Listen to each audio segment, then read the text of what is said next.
In a hole in the ground, there lived a hobbit. Not a nasty, dirty, wet hole, nor yet a dry, sandy, bare hole. My hole was a hobbit hole, and that means comfort. It had a perfectly round door painted green, which opened onto a tunnel-shaped hall with panelled walls and floors tiled and carpeted, and lots of pegs for hats and coats. But I'm very fond of visitors, do you see? And he was quite well-to-do. Reasonably. The long hall wound on and on, going into the side of the hill, and many little doors opened out of it. No going upstairs for the hobbit. Bedrooms, bathrooms, cellars, pantries, lots of these. Kitchens, dining rooms, all were on the same floor. Yeah. By the way, my name is Baggins, B-A-G-G-I-N-S, Bilbo Baggins, and at your service and your family's. Yes, I suppose hobbits need some description nowadays, since they have become so rare. Hobbits were smaller than dwarves. What? Yes, I mean, we may be smaller than dwarves, but at least we don't have those silly beards. Yes, they're inclined to be fat in the stomach. Well built, I think. Very well, very well. They're inclined to be well built. Thank you. And dressed in bright colours, chiefly green and yellow. They wear no shoes because their feet grow natural leathery soles and thick brown hair like the stuff on their head, which is curly. They have long, clever brown fingers. Good-natured faces. And laugh, deep, fruity laughs. Especially after dinner. Which they have twice a day when they can get it. Yes. Yes, well, my mother was the famous Belladonna Took, one of the three remarkable daughters of the old Took, the head of the hobbits who lived across the water. And she met my father. Yes. There is little or no magic about them. But it has always been said that long ago, one or other of the Tooks had married into a fairy family. Once in a while, members of the Took clan would go and have adventures. Not, of course, that Belladonna Took ever had any adventures. I mean, after she married my father. Although it is probable that Bilbo got something a bit strange in his makeup from the Took side. Something that only waited for a chance to come out. One morning, long ago, in the quiet of the world, Bilbo was standing at his door after breakfast, smoking an enormous, long wooden pipe that reached nearly down to his neatly brushed woolly toes, when Gandalf came by.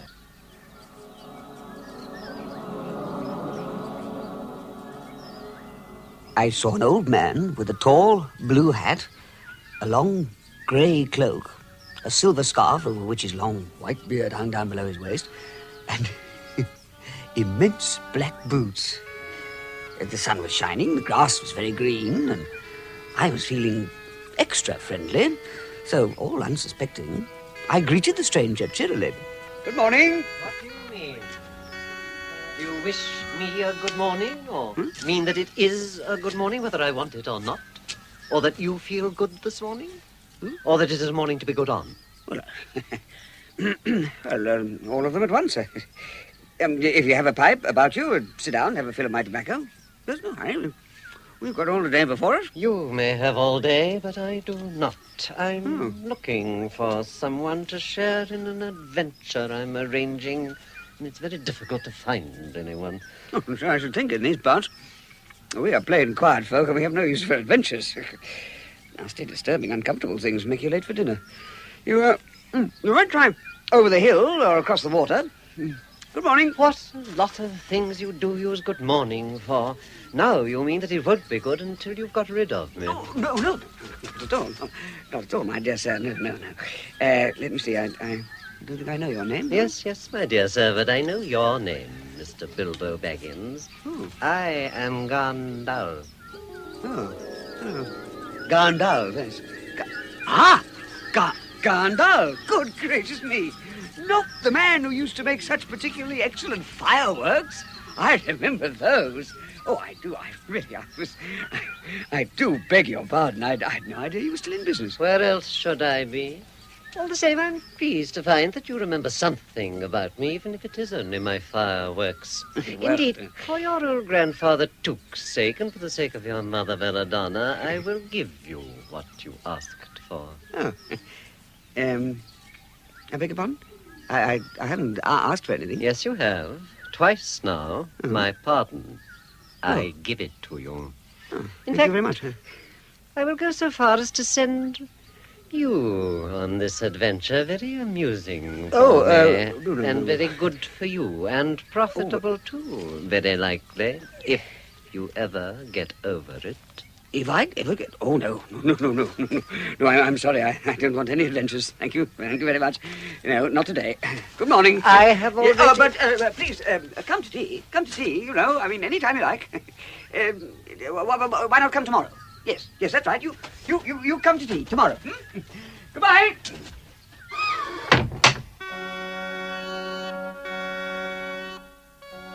Gandalf was left standing outside. After a while, he stepped up, and with the spike on his staff, he scratched a sign on the Hobbit's green front door. Then, he strode away.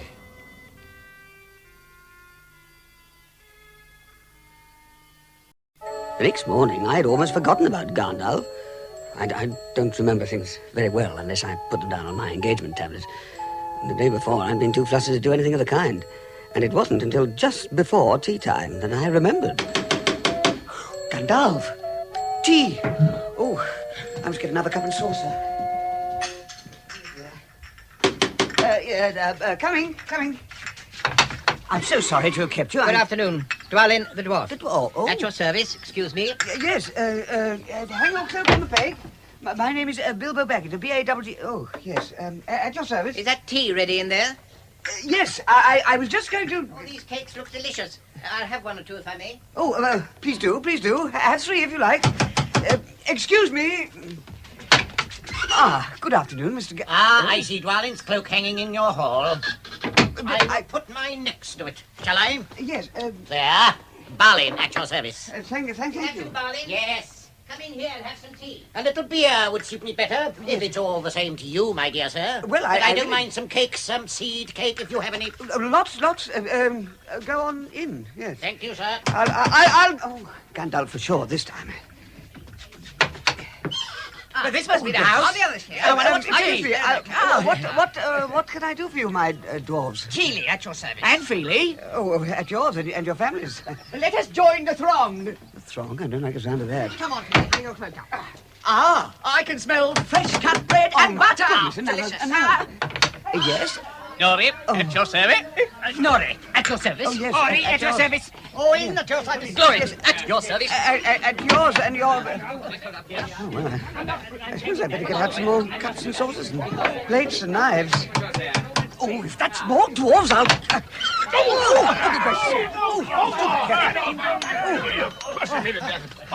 Mr. Gandalf. Come, Bilbo, it's not like you to keep friends waiting on the doorstep and then open the door like a popgun. Keep friends? Let me introduce Befor, Boffor, and Bombor. At your service. yes. At your service. At your service, yes. And especially Tarin Oakenshield. Baggins. Oh, at yours and your family. Well, shall we go in? I think we must be the last to arrive. The last, yes. Yes, of course. Frustrating with bother these dwarves.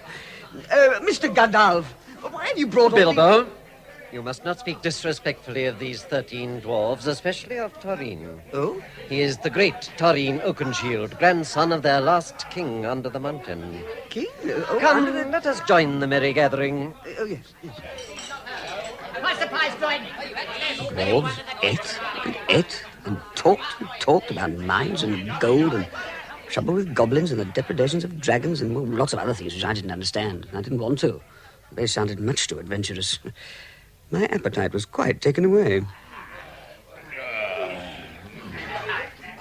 That was a very good tea, Mr. Baggins. Best tea for weeks. Oh, thank you, lad. I suppose you will all stay to supper. Of course. And after. Tarin Oakenshield, son of Thrain, gladly accept your kind invitation. We shall not get through the business till late, so first let's have some music. I trust you've all brought your instruments. Now. Go get them. On board. Please, she's coming. Right, now settle down, everybody. Settle down. Balin, you ready? Now for our song.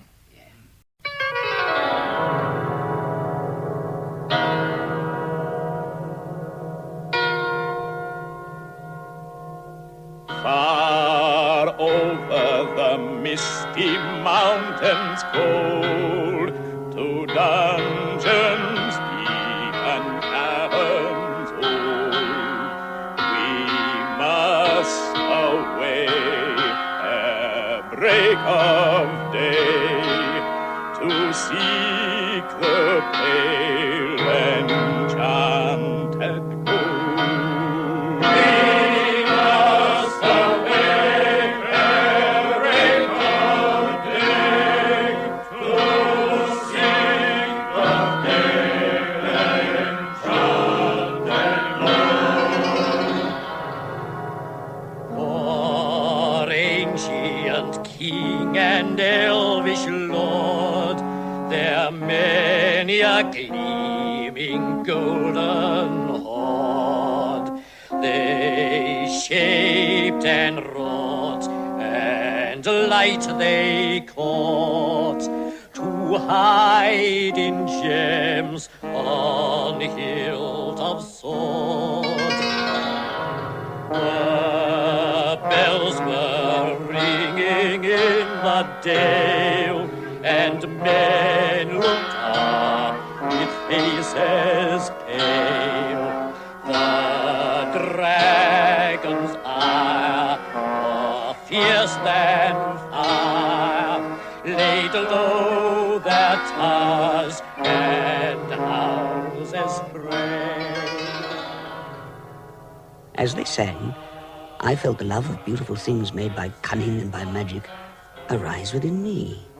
A fierce and jealous love, the desire of the hearts of dwarves. Oh, it must have been something tookish waking up inside me, for I wished to go and see the great mountains, and to see pine trees and waterfalls, and to carry a sword instead of a walking stick. Through the window, I could see the stars in a dark sky, and I thought of the jewels of the dwarves in their dark caverns. Suddenly, in the wood beyond the water, a flame leapt up. Well, probably somebody lighting a wood fire. And I thought of plundering dragons settling on my quiet hill and kindling it all to flames. Ugh.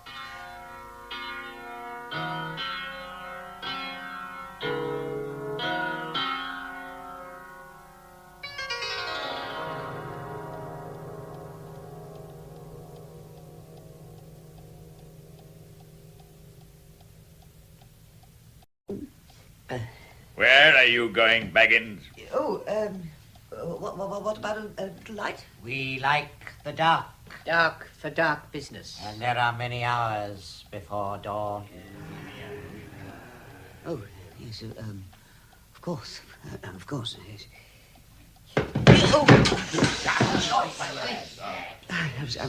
I'm so sorry. Let Tareen speak. Gandalf, dwarves, Mr. Baggins, we are met together in the house of our friend and fellow conspirator, this most excellent and audacious Hobbit. Audacious? May the hair on his toes never fall out. All praise to his wine and his ale. We are met to discuss our plans, our ways, means, policy, and devices. To the estimable Mr. Baggins, and perhaps to one or two of our younger dwarves, the exact situation at the moment may require a little brief explanation. Yes. We shall soon, before the break of day, start on our long journey. A journey from which some of us, perhaps all of us, except our friend and counselor, the ingenious wizard Gandalf, may never return. Never return? It is a solemn moment. Our object is, I take it, well known to all of us. Who never return? Mr. Baggins. He fainted. Struck by lightning! Struck by lightning! Struck by lightning! Struck by lightning! Excitable little fellow gets funny fits, but he is one of the best. As fierce as a dragon in a pinch. Ah! But will he do you think? Do? What, Glowin? Well, it's all very well for you to say this Hobbit is fierce, but one shriek like that in a moment of excitement would be enough to wake the dragon and all his relatives and kill the lot of us. Yes. I think it sounded more like fright than excitement.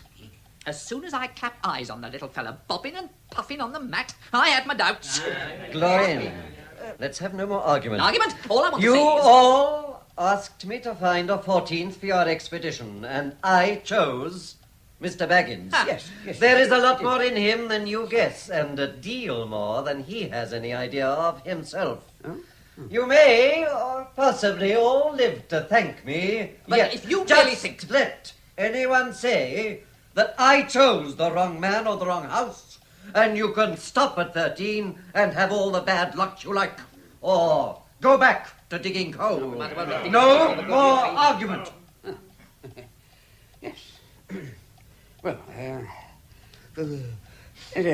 first of all, I should like to know a little bit more about things. Things? Yes, things. I mean about the gold and the dragon and all that, and how it got there, and who it belongs to, and so on. And further. Oh, bless me, didn't you hear our song? Haven't we been talking about all this for hours? Yes, well, all the same, your Taurine, yes. I should like it all plain and clear. I mean, I should like to know about risks and out-of-pocket expenses, time required, remuneration, so forth. Oh, very well. Long ago, in my grandfather's time, our family was driven out to the far north and came to a mountain called the Lonely Mountain. There they mined and tunneled and made huge halls and workshops, and in addition, I believe they found a good deal of gold and a great many jewels, too. They grew immensely rich and famous, and my grandfather was king under the mountain and was treated with great reverence by mortal men of the merry town of Dale. It was undoubtedly the gold and jewels which brought the dragon to the mountain and to Dale. Dragons steal treasures wherever they can find them and guard their plunder as long as they live, which is practically forever. There were lots of dragons in the north in those days, and one was a most especially greedy, strong, and wicked dragon called Smaug. Yes, Smaug. One day he flew up in the air and came south. The first we heard of it was a noise like a hurricane coming from the north, and the pine trees in the mountain creaked and cracking in the wind. We saw the dragon settle on the mountain in a spout of flame. And then he came down the slope, setting the woods all afire. By that time, all the bells were ringing in Dale, and the warriors were arming. The dwarves rushed out of their great gate, but there was the dragon waiting for them. None escaped that way. After that, there were no dwarves left alive inside the mountain, and the dragon kept all their wealth for himself. The only ones to escape were those of us who happened to be outside at the time. Since then, we have had to earn our livings as best we could up and down the lands, often sinking as low as blacksmith's work, and even coal mining. And even now, when I will allow we have a good bit laid by and are not so badly off, we still mean to get back our stolen treasure, and to bring back our curses to Smaug, if we can. Yes, well, a little light now, I think. I want you all to look at something. I'll get a lamp. No need. My staff will serve the purpose. Your staff? Certainly. Naren edrayathamen. Oh, isn't it clever? That's quite extraordinary. Now, everyone, what do you make of this? Oh, the map of the mountain. It is indeed, Gloin, a plan of the Lonely Mountain. And it was made by your grandfather, Taurine. Let me see. I don't see that this is going to help us much. I remember the mountain well enough, and the lands around where the dragons bred. There is one thing about the mountain that you do not know, and that is the secret entrance. Where's that? Look at these runes marked here. Runes, Gandalf? Runes are the ancient letters of a half-forgotten language. Now, that rune marks the secret entrance to a hidden passage. So that's how my father and grandfather escaped from the dragon. How did you get hold of this map, Gandalf? Why did it not come down to me, the rightful heir? I did not get hold of it. I was given it. Your grandfather was killed, you remember, in the mines of Moria by a goblin. Curse the goblin, yes. And your father went away on the 21st of April, 100 years ago last Thursday, and has never been seen by you since. True. Your grandfather gave this map to your father before he went away to the mines of Moria. Eh? After your grandfather was killed, your father went to try his luck and recover the treasure. And lots of adventures of the most unpleasant sort he had. But he never got near the Lonely Mountain. And where did you find him? How he got there, I don't know.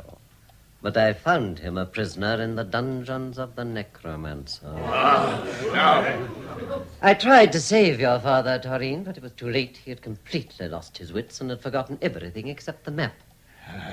The only thing your father wished was for his son to read the map.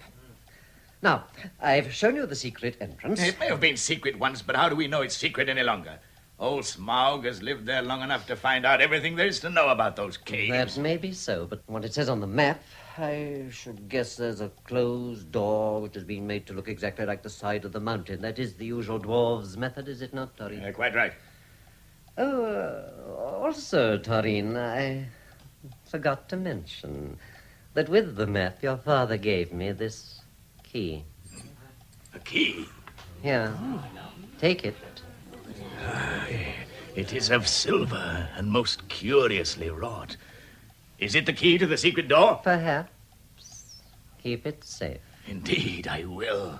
Now things begin to look more hopeful. We must get on and make some plans. At last.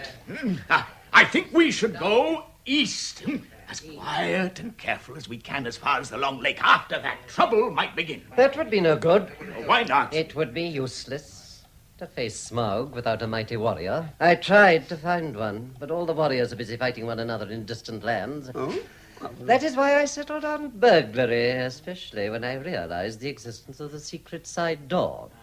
And here is our little Bilbo Baggins, the burglar, the chosen and selected burglar.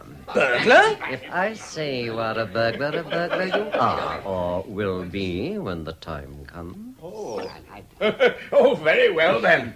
Supposing burglar expert gives us some ideas or suggestions. Yes, well, Well, speak up, eh? Well, don't you know, I think we've talked long enough for one night, if you see what I mean. What about bed? And an early start and all that? I will give you a good breakfast before you go. Before we go, you mean Bilbo Baggins? Huh? Before we go. I went to sleep with the dwarf's song running round in my head, and it gave me very uncomfortable dreams.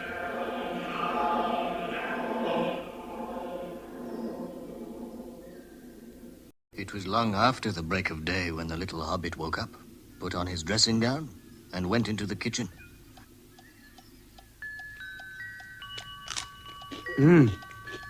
That's better. I think, just one more piece of toast, I think. And then... My dear fellow, Oh! Gone down! whenever are you going to come? What about that early start? Early start? And here What are you talking you about? are having breakfast or whatever you call it at 10:30. The Well, dwarves I- left you the message because they couldn't wait. Message? What message? What are you talking Great Oliphant, you ought to told yourself this morning. I can tell that you haven't dusted the mantelpiece. about? Dusted the mantelpiece? Oh, huh. I don't know what that's got to do with it. I've had enough trouble with all the washing up for 14. Had you dusted the mantelpiece, you would have found this under the clock. Comes on. Oh, a note. On my notepaper, too. Taurine and Company to Burglar Bilbo, greeting. For your hospitality and for your offer of professional assistance, our thanks and grateful acceptance. Terms, cash on delivery, up to and not exceeding 1/14 of total profits. If any, yes. All travelling expenses guaranteed, funeral expenses to be defrayed by us and... Funeral expenses? By us or our representatives if occasion arises. Thinking it unnecessary to disturb your esteemed repose, we have proceeded in advance to make preparations and shall await your respected person at the Green Dragon Inn, Bywater, at 11 a.m. sharp, trusting that you will be punctual. We have the honour to remain yours deeply, Taurine and Company. That leaves you just 10 minutes. You'll have to run. No time for it. Yes, but no I'm not time for that intentionally- either. Off you go. To the end of his days, Bilbo could never remember how he found himself outside, without a hat or walking stick or any money. He left his breakfast unfinished, had pushed his keys into Gandalf's hand, and found himself running as fast as his furry feet would carry him, down the lane, past the mill, and across the water. Yes, and very puffed I was, too, when I got to Bywater on the stroke of 11, and then found that I was without my pipe and tobacco, and without a pocket handkerchief. Here he is, right on time. Bravo, Mr. Baggins. We've just finished loading the ponies. Ponies? But, Balin, I've never ridden a pony in my life. You will soon get used to it. Up you get. Oh, no. Give him a hand, Keely, and No, feel put it. me down. It's awfully high. I fall off and hurt myself. Yeah, in any case, I'm afraid I've left my pocket handkerchief behind and my hat, and I haven't got any money. Yeah, you'll have to manage without a good many things before you reach journey's end, my little friend. Oh, as for a hat, I have a spare cloak and hood in my luggage. Oh, how convenient. Here's Gandalf. Here you are, Silver. Oh, my pipe, yes. And my tobacco. That's very thoughtful of you, Mr. Gandalf. Some pocket handkerchief. Oh, thank you. Thank you very much. And now, the adventure starts. My friends, off we go! Yes, but where, Torin? Where, my little hobbit? Why, there and back again. Far over the misty mountains cold, through dungeons deep and caverns old, we must await their break of day, to seek the pale enchanted gold.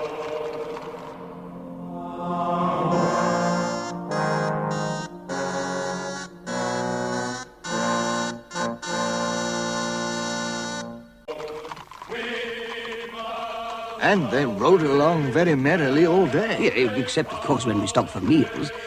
And although these didn't come quite as often as I would have liked, I began to feel that perhaps adventures weren't so bad after all.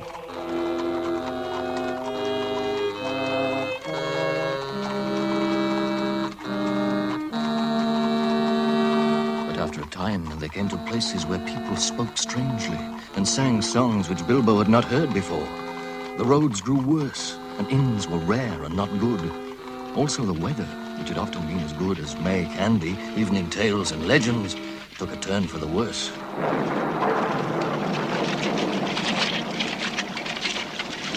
Hold hard, ponies!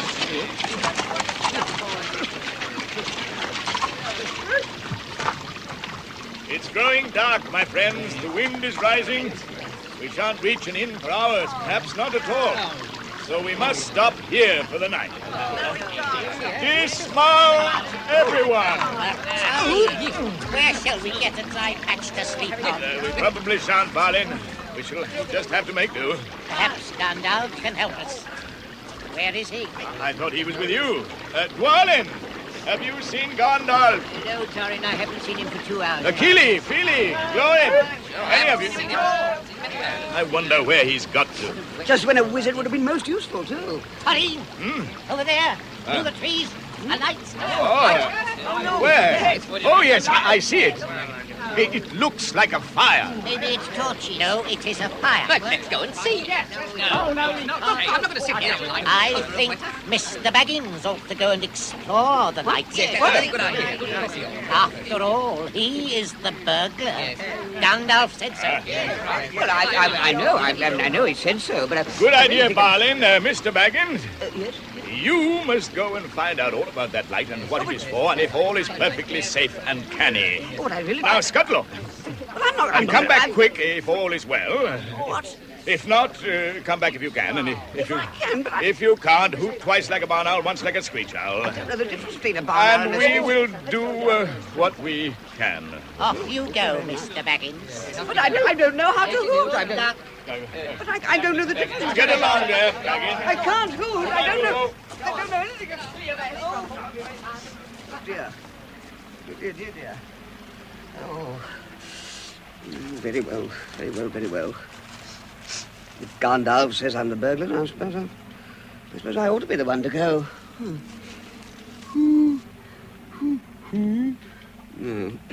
Oh, well, even if I can't hoot, at least I can move about quietly in the woods. It's one thing we hobbits pride ourselves on. We can move absolutely quietly. And that dwarvish racket, now. Yes, it's light. Oh, yes, I can see it quite clearly now. It's definitely a fire with three creatures sitting round it. It's as if they're toasting meat. With their fingers? What are they? They're shaped like huge men, but they've got great, heavy, ugly faces and strange-shaped arms and legs. Oh, trolls. Mutton yesterday, mutton today, and blimey if it don't look like mutton tomorrow. Never a blinking bit of man flesh we've had for long enough. Yeah. Shut your mouth, Tom. Hey, And you, what- William. You've had a village and a half between you since we come down from the mountains. How much more do you want? Here, Tom, bird, What is it, William? don't look round. But just behind you, there's a little hand coming out from under the bushes. Just about to make off with one of our choicest cuts. Looks as though it might be a pesky dwarf. A dwarf? Right. I'll count to 3, and we'll jump in. 1, 2, 3. Got him!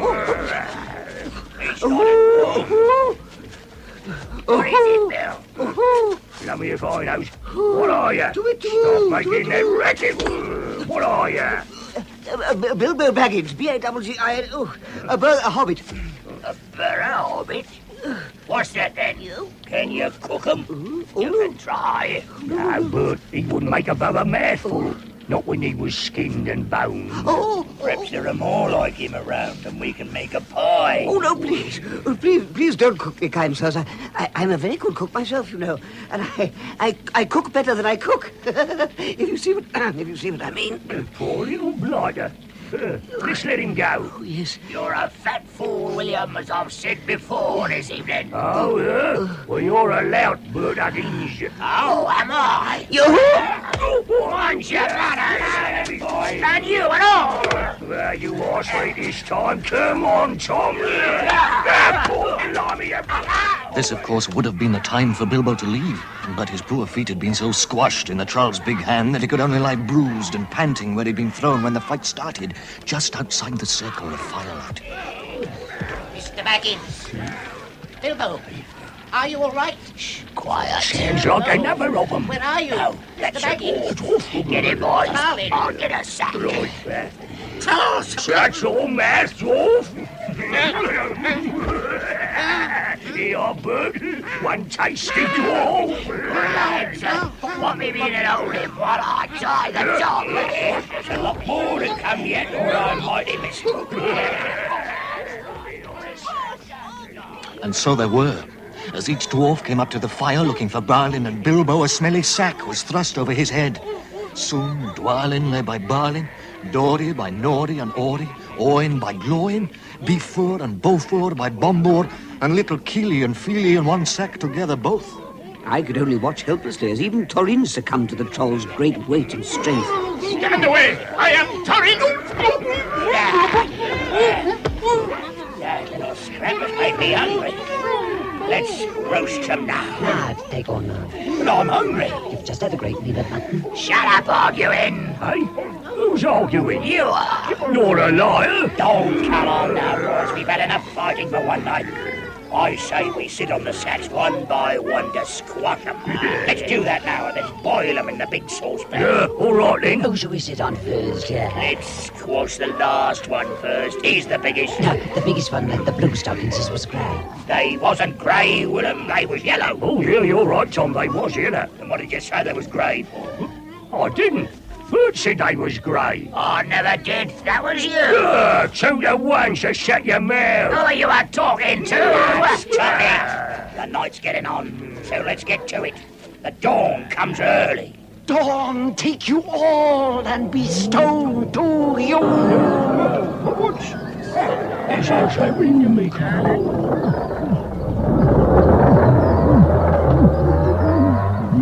Gandalf?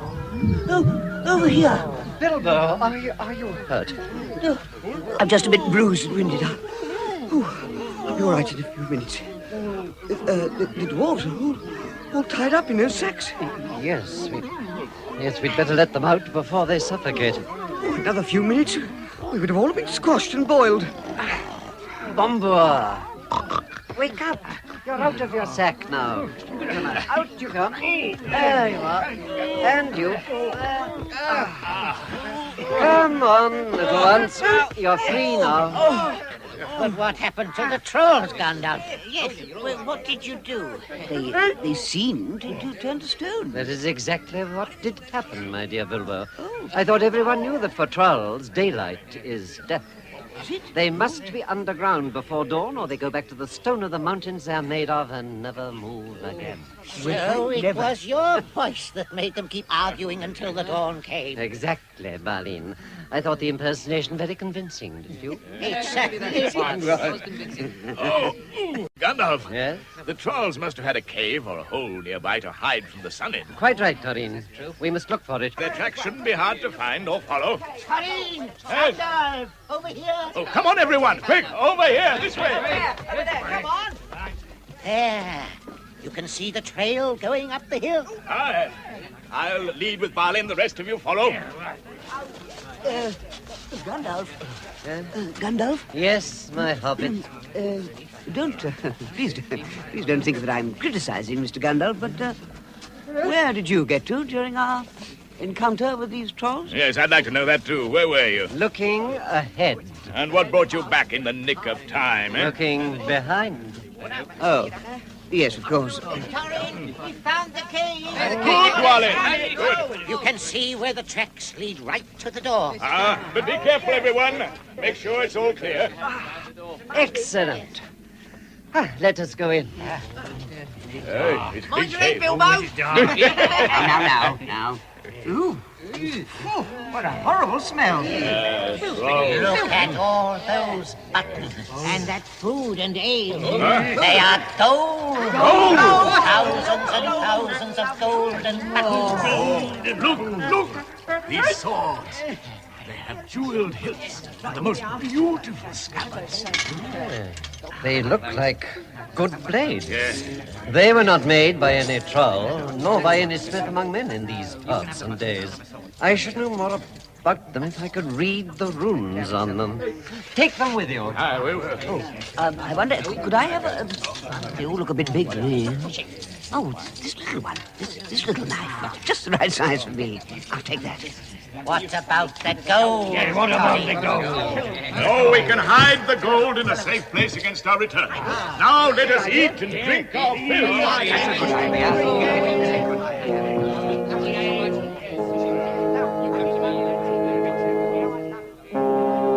After which they slept, for their night had been disturbed somewhat, and their struggle with the trolls had made them very tired. Then they buried the gold, loaded up the ponies with fresh supplies from the trolls' bread and cheese and bacon and ale, and jogged along again on the path towards the east. The next few days were uneventful, but we began to feel that danger was never very far away.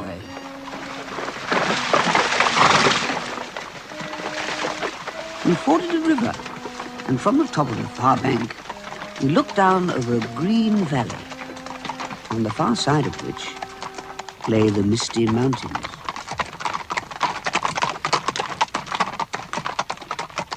You are now come to the very edge of the wild.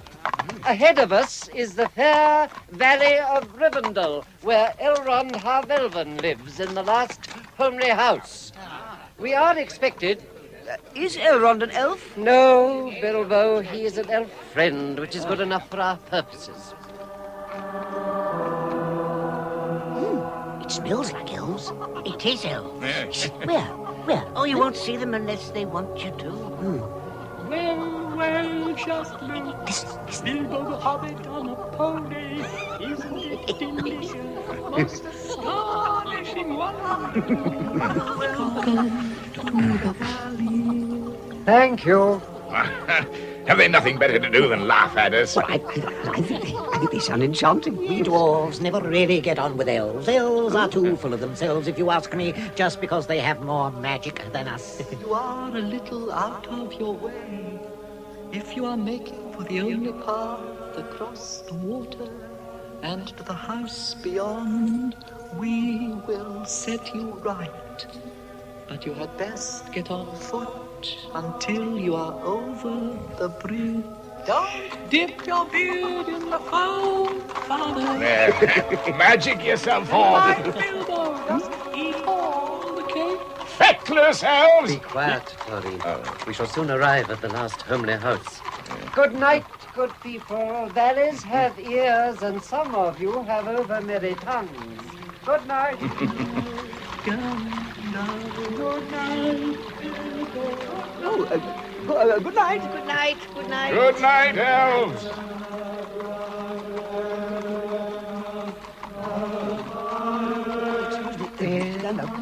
You said that Elrond was an elf Bilbo friend. Baggins, that curiosity of yours will land you in a lot of trouble one day. Oh, I really asked There you are that. still some people who have both elves and heroes of the North for ancestors, and Elrond half-elven is their chief. He lives now in the last homely house, and never was there a more apt name. There, see? There it is.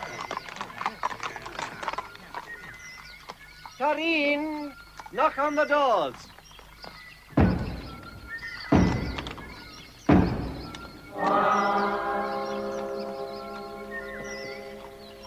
Welcome to my house. Enter. Elrond was as noble and as fair in face as an elf lord, as strong as a warrior, as wise as a wizard, as venerable as a king of dwarves, and as kind as summer. His house was perfect, whether you liked work, Or sleep. storytelling, or singing, or just sitting and thinking. Or eating.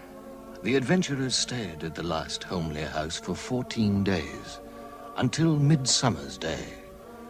It was hard to leave. Bilbo would have gladly stopped there forever. Gandalf had still not been able to discover the meaning of the runes on the trolls' swords. So, on the eve of their departure, he asked Elrond what they might mean. These swords are not troll-make. They are old, very old, made by the elves of Gondolin for the Goblin Wars. They must have come from a dragon horde or goblin plunder, for dragons and goblins destroyed Gondolin long ago. This sword, Torin, according to the runes on the hilt, is called Orcrist, the Goblin Slayer. It was a famous blade. Yours, Gandalf, is Glamdring. Glamdring, the foe hammer. Then this was once worn by the King of Gondolin himself. Indeed it was. Orcrist and Foehammer, two ancient and powerful weapons. Keep them well. I will keep this sword in honor. May Orcrist soon cleave goblins once again. I do not know that I altogether approve of the fierce love of gold which you dwarves profess. But Smaug must be destroyed, and the merry town of Dale avenged. So I will see if I can help. Show me your map, Thorin. Gandalf tells me it was made by your grandfather.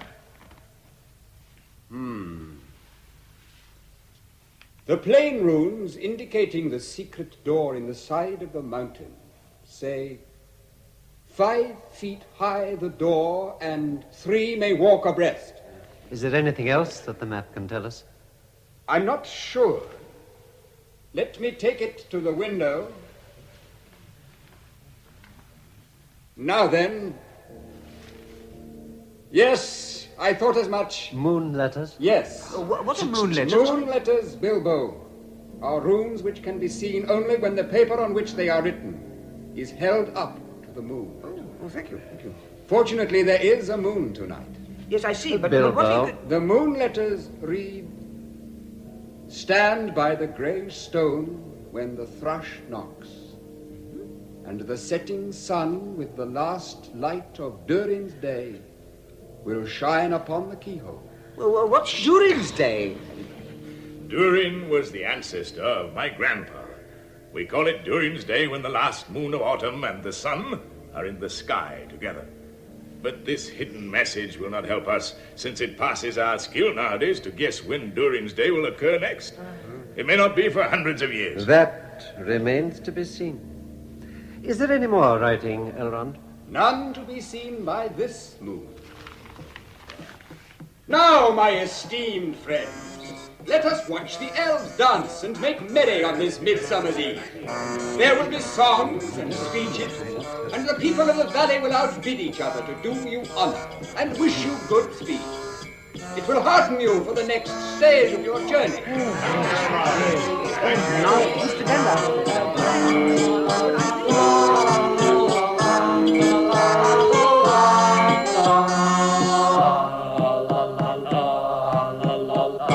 Midsummer's morning held out as much promise as the night had been gay. Blue sky with never a cloud and the sun dancing on the water. Gandalf and the dwarves and burglar Baggins took their leave of the fair people of Rivendell and started up the foothills of the ominous Misty Mountains. Long days after they had climbed out of the valley and had left the last homely house, they were still going up and up. It was a hard path and a dangerous path, a crooked way, lonely and long. Far, far away in the west, where things looked blue and faint, I knew that there somewhere lay my own country of safe and comfortable things, my cozy hobbit hole. It became bitter cold, and the adventurers were comfortless and chill. Especially at night, when we dared not sing or talk too loud, for the echoes were uncanny, and the silence seemed to dislike being broken, except by the wail of wind and the smashing of boulders down the hillsides, loosened, or so Gandalf said, by melting snows on the heights above. Look at those thunderclouds ahead, Tarin. The storm will be on us soon, and a great storm it will be too, if I am not mistaken. But a storm can't hurt us. Perhaps not, but it may well frighten the ponies, and you can't afford to have them running amok on this narrow path. Look at the drop. That's true. Also, the storm may bring the stone giants out. If we get in the way of one of their boulders, it'll be the end of you. Balin! Dwalin! Go on ahead and see if you can find some shelter. Perhaps there's a cave or even a cliff edge we can crawl under.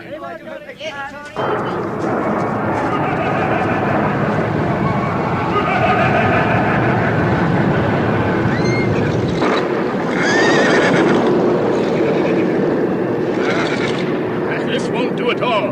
If we don't get blown off or drowned or struck by lightning, we shall be picked up by some stone giant and kicked sky high for a football. And I have a feeling that this storm has not come upon us by accident. You must get under cover as soon as possible. Tarin, Yes? Tarin, we found a cave just around the next corner. It's big enough for all of us, even the ponies. Oh, good work! Everyone follow Balin and Dwalin!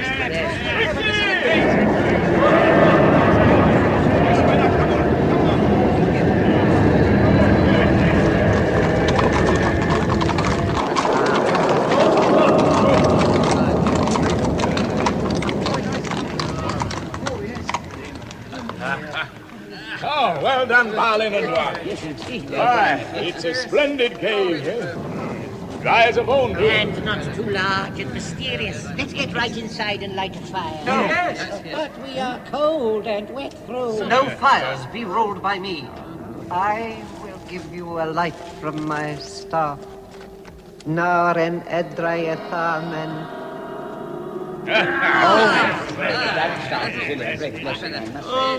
I'm so tired. Aye, Feely, and so we all.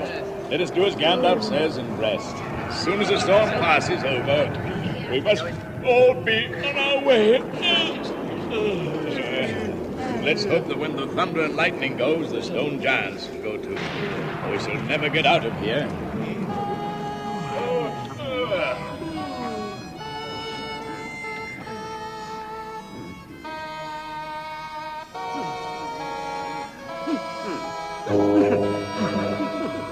I'm slipping. I'm slipping. Oh, I'm slipping.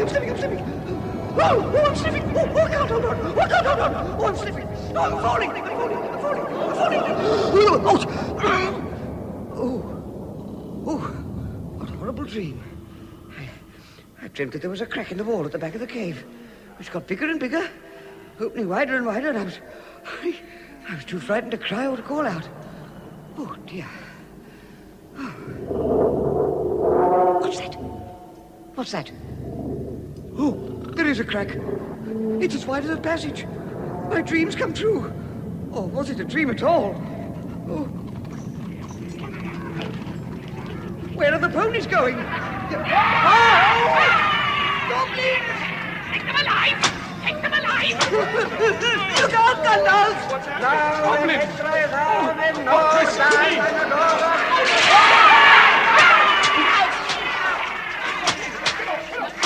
Struggle all you want to, dwarves! You are outnumbered 6 to 1!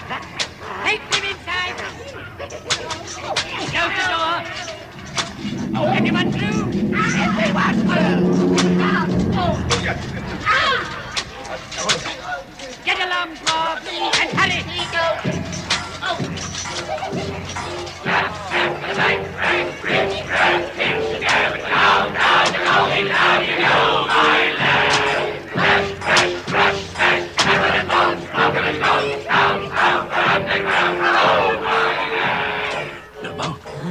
Bilbo! Where's Gandalf? I don't know. I just saw 4 goblins rush to take him prisoner. When he raised his staff, there was a blinding flash, and the goblins fell dead. Ah, good. But what happened to Gandalf? I don't know. He just vanished. Vanished? Where to? I don't know. Oh, I don't know. Oh, Gandalf. Gandalf, where are you? Oh, where are you?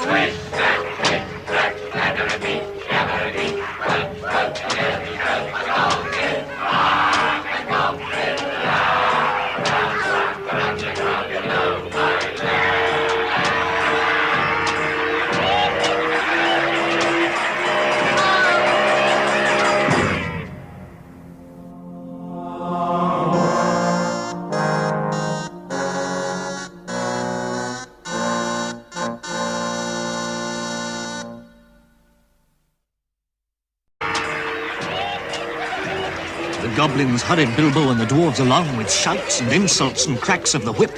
Down and down they went into the heart of the mountain, where it was stifling hot and stuffy. And the goblins were very rough and pinched unmercifully. Bilbo was even more unhappy than when the troll had picked him up by his toes. Oh, I wish I'd never left my hobbit hole. It was a deep, deep dark, such as only goblins can see through. Here, the passages in the depths of the mountain were crossed and tangled in all directions, but the goblins did not hesitate or stop for 1 second. Now there came a glimmer of red light, which became stronger and stronger, until at last the dwarves stumbled into a vast cavern with torches round the walls and a great red fire in the middle. The cavern seemed to be filled with hundreds of the hideous creatures, while in the shadows, on a raised flat stone, surrounded by ferocious-looking guards armed with axes and bent swords, sat a tremendous goblin with a huge, bloated head. Who are these miserable persons? You are so great, goblin! And this! We found them sheltering in our front porch, oh mighty one! Our front porch? What do you mean by it? Well, I was only going to... Who are you? Murderers and friends of elves, not unlikely. Come, what have you got to say? Not that it will do you much good. I know too much about you and your folk already. But let's have the truth, or I will prepare something particularly uncomfortable for you. I am Thorin Oakenshield, the dwarf at your service. We were on a journey to visit the descendants of our grandfathers who live on the east side of these truly hospitable mountains. He is a liar! Oh, truly tremendous one. Several of our people were struck by lightning in the cave when we invited these creatures to come below. And they are as dead as stone. Also, he has not explained his sword. Sword? Yeah. Let me see. Oh, Christ! Oh, Christ! The goblin cleaver, the biter. This accursed sword has slain hundreds of my people. You murderers and elf friends! Slash them, beat them, bite them, kill them!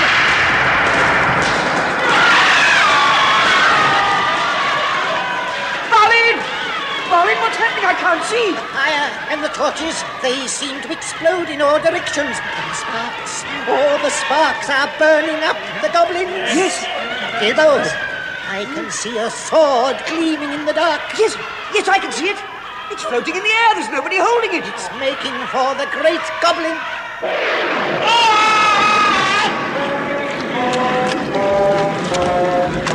It's cutting clean in two. Bilbo, dwarves, follow me quick. Follow the sword. It's Gandalf. He's invisible. Follow the sword.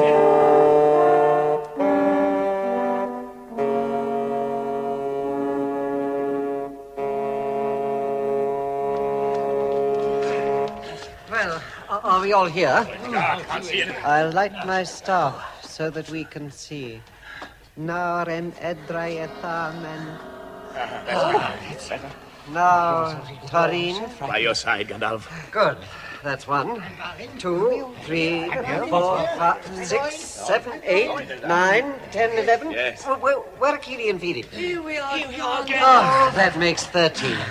And Mr. Baggins, 14. Yes. Mr. Gandalf, where were you? It might be worse, and then again it might be a good deal better. No ponies, we shan't see them again, and no food. No knowing quite where we are, and hordes of angry goblins just behind us. At least I've rescued Orcris, Gandalf. See how it glows, just like your sword glamoring. That is a warning, Turin. The brighter those swords glow, the nearer the enemy. Come, on we go. No time for explanations. Hurry! And on they went. They began to hear goblin noises and horrible cries far behind. And it soon became clear that the goblins were quickly gaining on them. Oh, Mr. Gandalf! Mr. Gandalf! Oh, Tarin! Please! Yes? What is it? I can't run as fast as you. Oh, well, then we'll just have to carry you now. Bombo. Oh, no. You take him first. Oh, come on, Mr. Baggins. Up you get. Oh, my! Why did I never leave my hobbit hole? Now, quickly, all of you. The goblins are on us. Turin, you and I will draw our swords, and Orcris and Glamdring will keep them at bay while the rest of you try and get away. Our friend, goblin dreamers! Turn 3, Alhammer, Peter!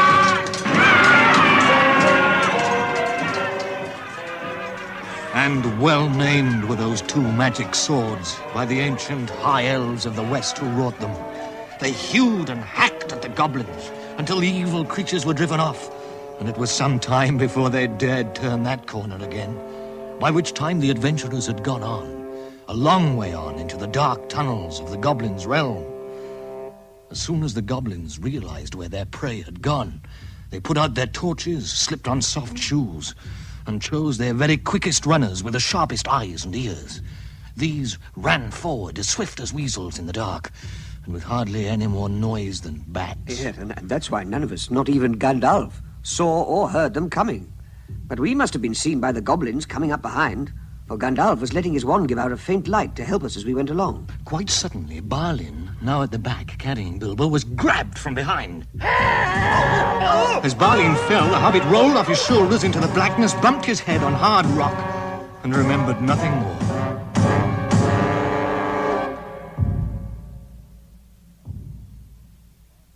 When Bilbo opened his eyes, he wondered if he had. What? For it was just as dark as with them shut. Oh, yes. Yes, and just imagine my fright. I could hear nothing, I could see nothing, and I could feel nothing except for the stone of the floor. Very slowly, I got up and groped about on all fours till I touched the wall of the tunnel. My head was swimming.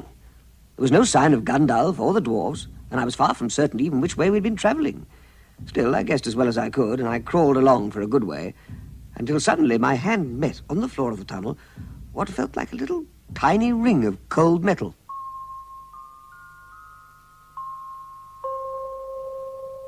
It was a turning point in the Hobbit's career.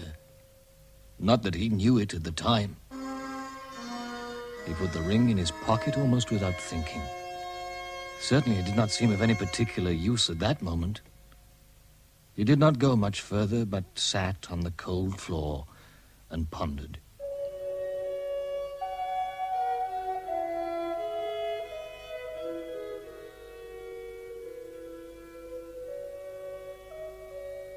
I thought of myself at home, frying eggs and bacon in the kitchen. But that only made me miserabler, for I could feel inside that it was high time for some meal or other. How could I have been left behind? How did the goblins miss me? I must have been lying unconscious out of their way. What if the goblins came back? But then Bilbo remembered the sword he had taken from the troll's lair. Ah, it glows. So this is an elvish blade, too. Its light's only pale, so the goblins are not very near. Yes, and yet not far enough away. Still, gives me a little light to see by. Now, what shall I do? Go back? No, that's no good at all. Go sideways? Oh, no, impossible. Go forwards. The only thing to do. On we go. So, with his sword held in front of him and with one hand feeling the wall, he groped along, fearful but determined as only a hobbit can be when his mind is made up. The tunnel seemed to have no end. On he went, and down, not daring to stop. On, until he was tireder than tired. It seemed like all the way to tomorrow and over it to the days beyond. Suddenly... Water! And icy cold! This must be a pool or a lake. Or is it an underground river? Well, now what do I do? It may not be very deep, and I might be able to wade over to the other side. Wherever that is. But if it is deep, I can't swim. Oh, dear. Bless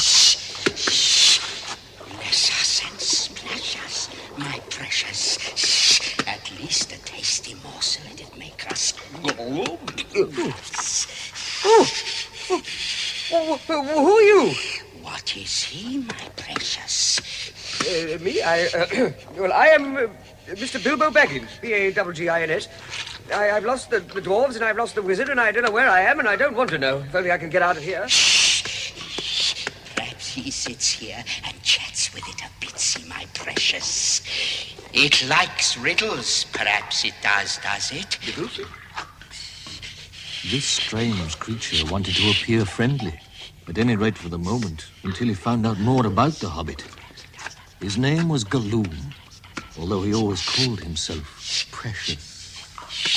He was small and slimy and as dark as darkness, except for two big, round, pale eyes in his thin face. He lived on fish, and goblin, too, when he could get it. He could see that Bilbo was no goblin, but Galoom was always very hungry. When he said he wanted to play riddles, Bilbo was anxious to agree until he found out whether this odd creature was fierce or friendly, or whether he was in league with the goblin. Riddles? well, very well then. You ask first.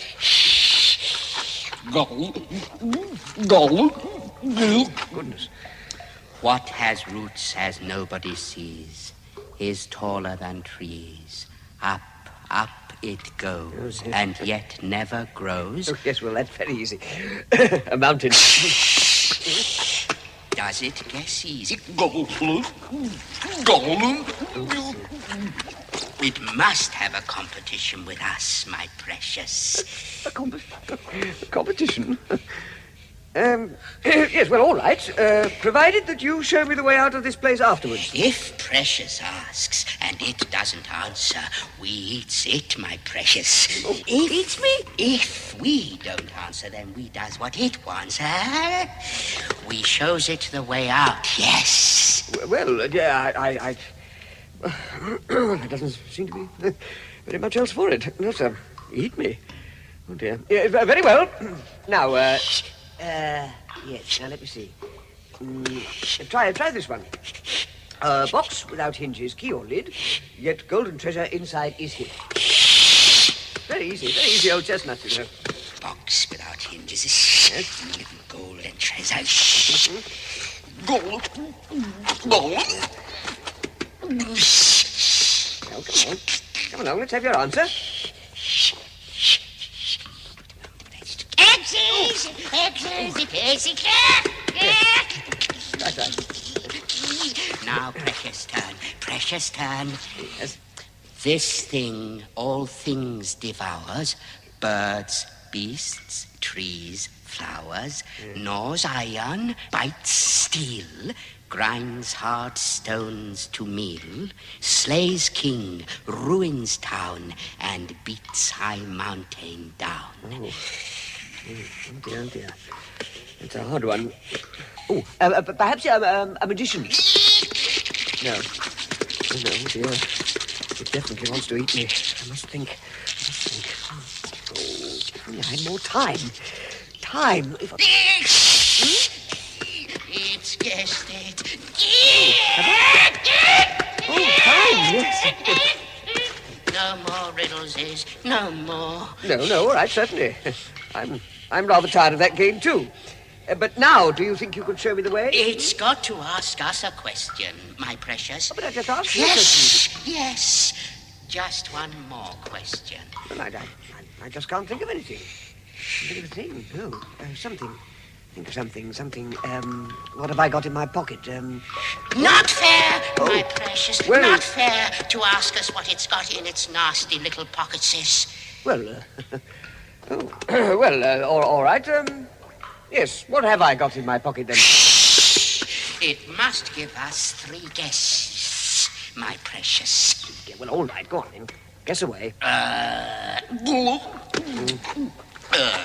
What's it got in its pocket? Handses. Wrong. Guess again. Not handses.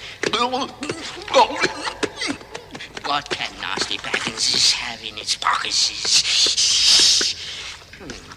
What have I got in my pockets? A knife! No, wrong. Last guess.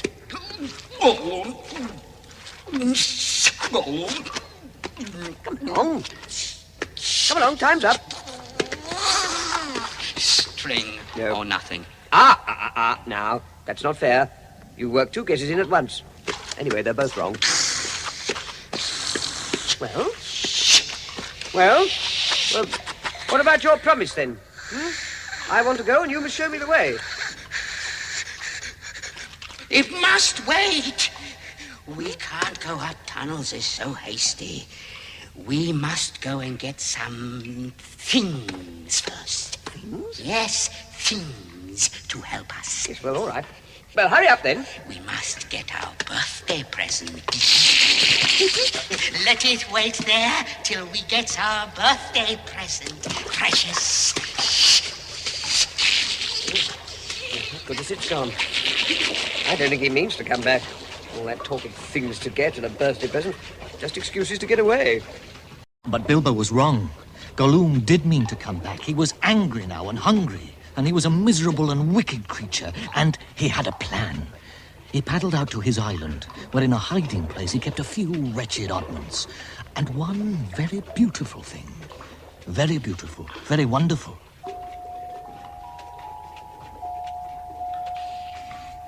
A golden ring. A precious ring.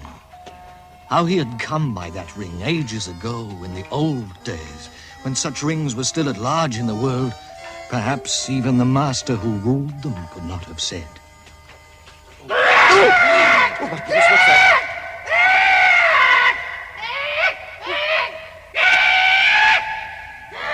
Where is it? Lost it. My precious, lost. Cursed and precious, my precious, is lost. What's the matter? What have you lost? It mustn't ask us. not its business. It's lost. Oh. Yes, well, so am I, you see. And I want to get unlost. Yes, and I won the game, you know, and you promised. So come along. You come along and let me out, and then you can go on with your looking. No, not yet. We must search for it. Yes, but... Yeah, but you never answered my last question. And you did promise, you know. But it's lost! Last question. What has it got in its pockets? Tell us that. It must tell first. Oh, dear, he's coming back. He does sound very, very upset. What has it got in its pockets? Yes.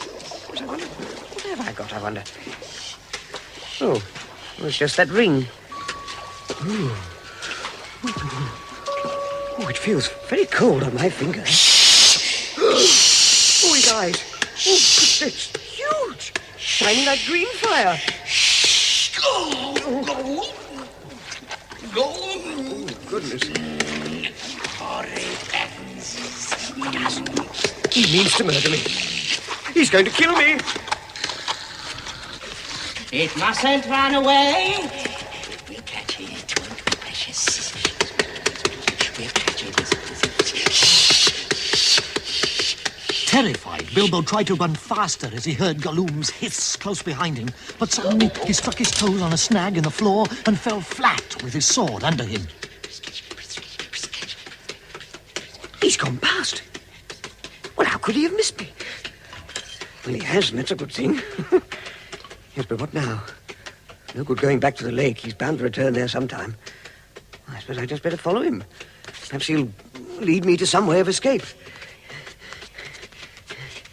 Curse it, curse it, curse the vacancies. It's gone. Oh, yes, my precious. He's found it. My birthday present. How do we lose it, my precious? It must have been when we came this way last, when we twisted that tasty young goblin. Yes, that's it. Curse it. It slipped from us after all these ages and ages. It's gone. The ring. That's what he must have lost. But why does he want it so badly? The Bagginses has got it in his pockets. The nasty noser has found it, we says. But it doesn't know what the present can do, does it? Yes, it doesn't know. But it's tricksy. Yes, supposing the horrid goblins catch it.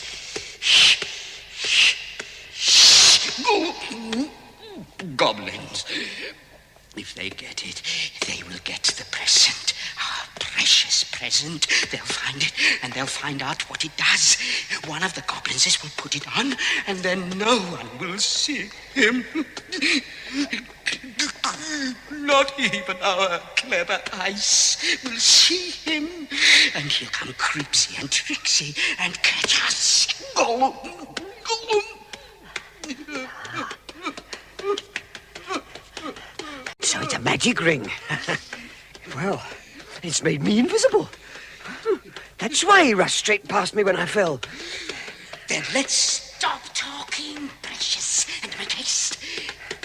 The Bagginses might find a way to the back door. Yes, that's it. The back door. Make haste. Haste, haste, haste. A back door? Well, maybe I can get out there. If this ring really does make me invisible, it should be easy. I suppose I'd better follow this smelly creature. I'd much rather be going away from it. The further they went, the slower Gollum walked. He began to get shaky and weepy. Goblins might be about, and he had lost the ring. At last, he stopped by a low opening in the left-hand side of the passage. Yes, yes. Yes, here's the passage. Shh. But we mustn't go on, precious, no. Goblins is down there. Lots of goblins is. Shh. What can we do. We must wait here, precious. Wait a bit and see. He's sitting right in front of the opening. Oh, I can see his great shining eyes. How can I get past him? We hears it. We smells it. We hears it, my precious. The nasty beckons is here and wants to get out. But we won't let it, my precious. We'll catch it and we'll squeeze it. And we'll get our birthday present back. I must get out. I must get out of this horrible darkness while I've got any strength left. I'll kill it. I'll kill it with my elf blade. But a sudden understanding, a pity mixed with horror welled up in Bilbo's heart. A glimpse of endless days without light or hope, hard stone, cold fish sneaking and whispering. He trembled, and then quite suddenly, as if lifted by a new strength and resolve, he leapt. Straight over Gollum's head he jumped, 7 feet forward and 3 feet in the air. Too late, Gollum sensed what was happening. He threw himself backwards and grabbed. But his hands snapped on thin air, and Bilbo, falling fair on his sturdy feet, sped off down the new tunnel. Thief! We hates it. We hates it forever. It's taken our present. Come back, Beckenses. Come back. Crush it and crush it. Shh, shh. We hates it. Shh, shh. We hates it forever. Scuttling as fast as his legs would carry him, Bilbo turned a corner and came suddenly into an open space, where he saw, with a wave of relief that left him almost dizzy, a ray of bright sunshine streaming through a great stone doorway. Blinking in the dazzle, Bilbo failed at first to see the guards, goblins in full armor and with drawn swords. An enemy! Capture it alive again! Kill it! They can see me. Whether it was an accident or a last trick before he took a new master, the ring was not on his finger. The ring. The ring. Where is it? Where is it? Oh, here it is. Where is it? Go back up the passage! That way! Look out for the door! Two of you, close it! Yes, Captain, at once! I must get out. I must get out. I said close that door! Quickly! Unless you want to be fed for the spiders! I must get through that door before it closes. There don't seem to be any sign of the creature, Captain! It's almost shut. Nearly there. Now I think I can just about squeeze through. I'm stuck. My coat button's caught on the edge of the door. I'm stuck. I'm just stuck. Oh, no! What's stopping it? There's a shadow there! Something's trying to get out! We can see my shadow in the sunlight. Stop it! Put your sword through it!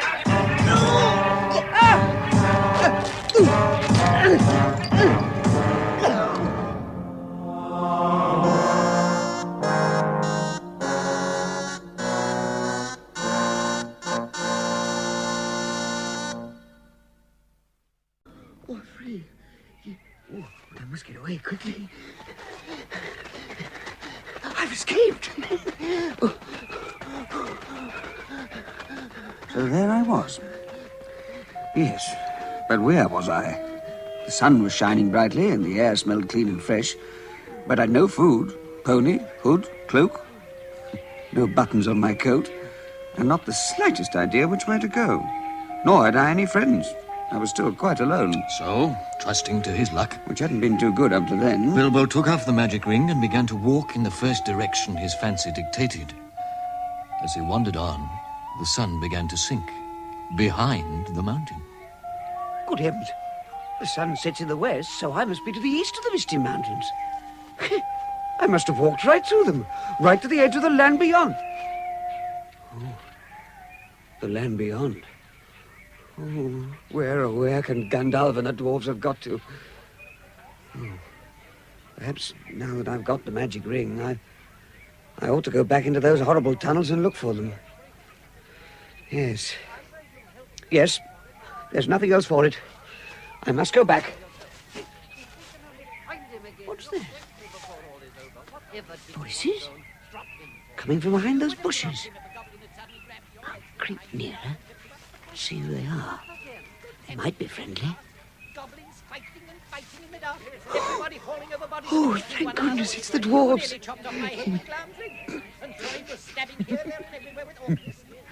I'll put the ring on. It'll give them all a surprise.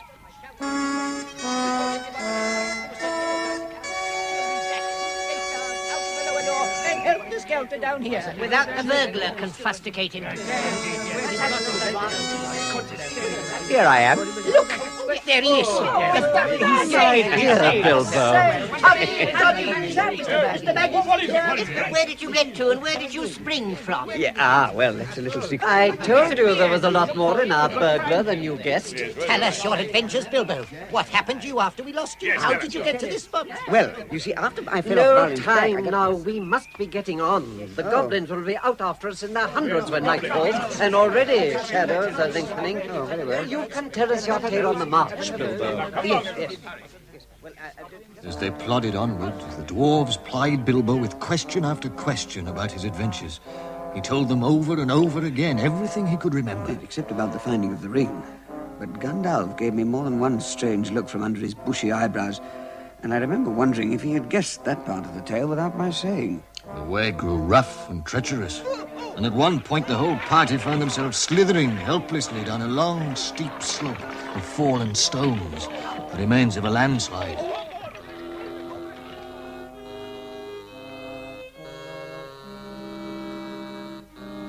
The sun had long gone down behind the mountains. The company limped along as fast as they were able, and all the while the forest gloom got heavier and the silence deeper. Suddenly they came to a clearing where the bracken ceased and the pine needles were thickly carpeted upon the ground. Can't we rest here? Must we go any further? I'm dreadfully hungry. What's that? Wolves? Rather worse, I'm afraid. The evil wolves of these parts are called wargs. We must climb the trees. All of you, quick! Trees? Up the trees! But I can't. I'm only a little hungry.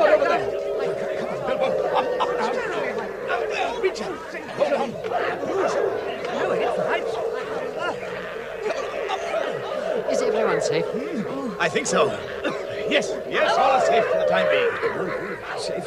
Gandalf, we can't stay perched in trees forever. And look, there are hundreds of them. Be quiet, and we may discover something to help us away from here. Look, in the middle of the clearing, there's their leader, the great grey warg. What's all this noise? This howling and snuffling? We found strangers here, oh great one. We chased them up those trees. What strangers? A pack of dwarves, my lord. And a thing like a man with a long beard. And a smaller thing. A smaller thing? Is it an elf? Oh, not an elf, my lord. We don't know what it is. We've never seen one before. Are the goblins here yet? No, oh great grey one. Not here? Why not? We don't know. Oh, mightiest of prowlers. We haven't seen hide or whisker of them. Well, find them, you tailless wizard. Find them. And one so scared of the forest. I'll deal with the strangers later. You will soon have your chance to tear them and slice them and devour them. This is serious. Very serious indeed. But what shall we do, Gandalf? I mean, how shall we ever escape? Our only chance, I think, is fire. Fire? Yes. Wargs are mortally afraid of fire. You two, collect as many pine cones from this tree as you can, and I'll set light to them with my staff. Quick! Now then.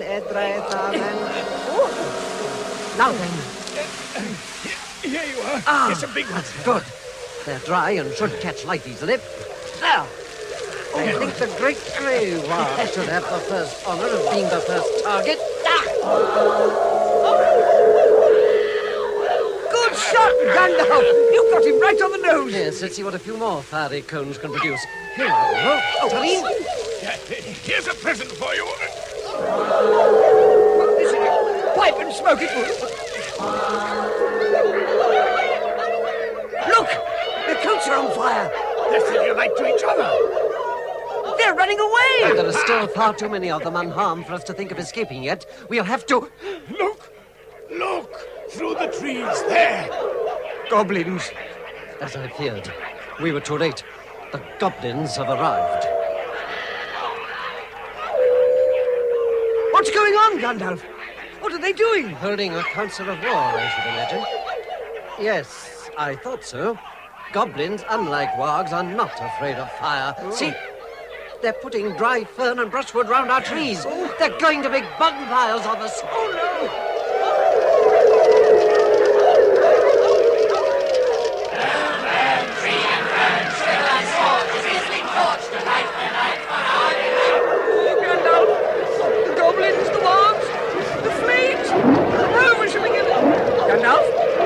Gandalf! Where are you? Thorin! Gandalf's gone! Where is he? Where's he gone? Bilbo! Look up there in the sky! What? An eagle! A great eagle! And it's carrying Gandalf in its claws! More eagles! They've come to rescue us, Bilbo! Now, climb to the top of the tree. I can't. I Up you can't go. go any higher. Then let yourself be carried away. Up you... Whoa! The eagles! The eagles! I can't. Come on, Bilbo, come on. Come on, brave burglar. Let yourself be carried up. There you go. The flames are nearly on us. You're the last! You're the last! Grasp his claws, Bilbo. It's your only chance. Hold on. Farewell, goblins! Farewell, wargs!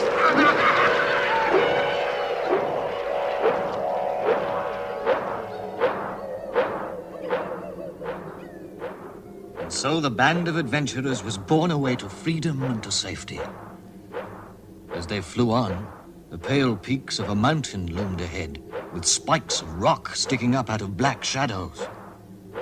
At last, the great eagles deposited their passengers safely on a wide ledge of rock, halfway up the sheer precipice which seemed to form one whole side of this inhospitable-looking mountain. Where are we, Gandalf?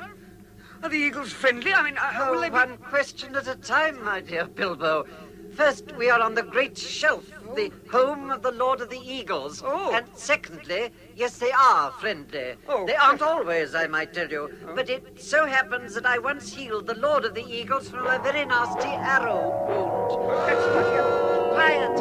Here he is now. Show the greatest respect. Gandalf, my old friend. What a pleasant surprise to see you again. I am honored, Lord of the Eagles. May I present Thorin Oakenshield, son of Thrain, son of Thror, and his followers. Son of Thrain, son of Thror. Quack! It is a great pleasure to meet the head of such a famous family of goblin slayers. Gandalf, my friend, you must tell me where you have come from and where you are going to, and what is your mission. Quack! It was as well one of my patrols spotted the fires from afar, was it not? Quack! Indeed it was.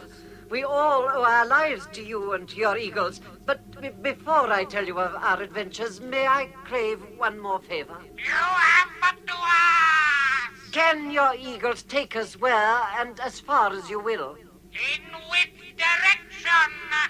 Eastward. Eastward, great wind. Your quest must be an important one indeed, for you to wish to go eastward. We will carry you to the Karok, but no further, Gandalf.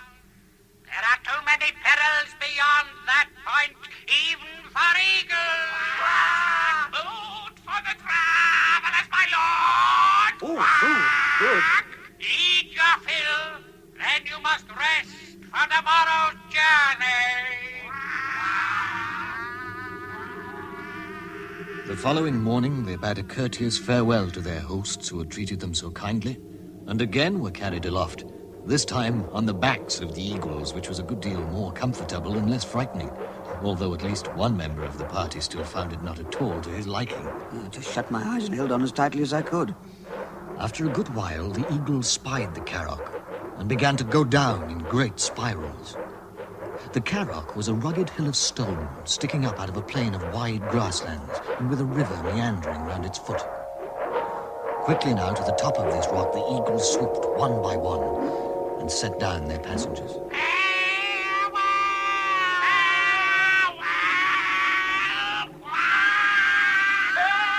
Well, wherever you fare, till your ears receive you at the journey's end. May the wind under your wings bear you where the sun sails and the moon walks. Farewell. Farewell, my lord. Farewell!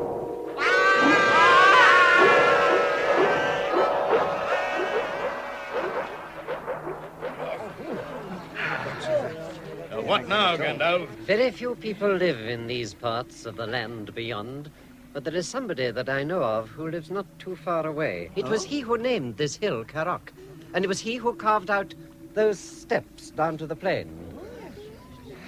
He doesn't come here often, certainly not in the daytime, and it is no good waiting for him. In fact, it would be very dangerous. Why? We must go and find him.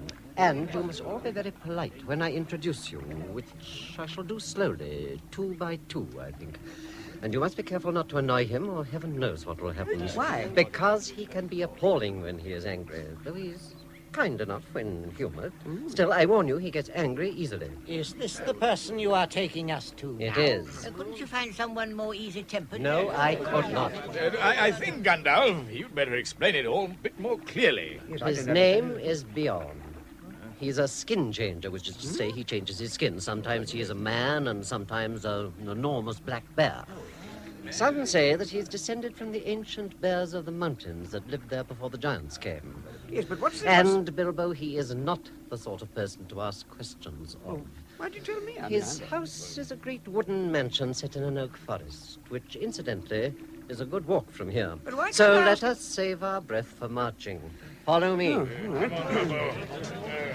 Don't like the idea of it at all.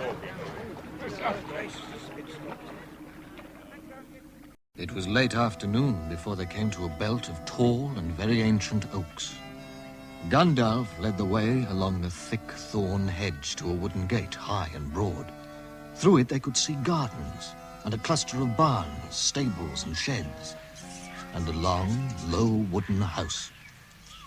You had better wait here and follow, only in pairs, mind, at intervals of about 5 minutes. That will give him time to get used to the idea of visitors. Come on, Mr. Baggins. We'll go first. Oh, will we? Good luck. Good luck. Good luck, Mr. Baggins. Oh, thank you. Do take care.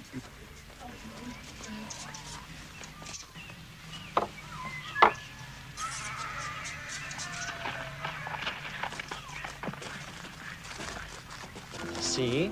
The way those horses looked us over and trotted off.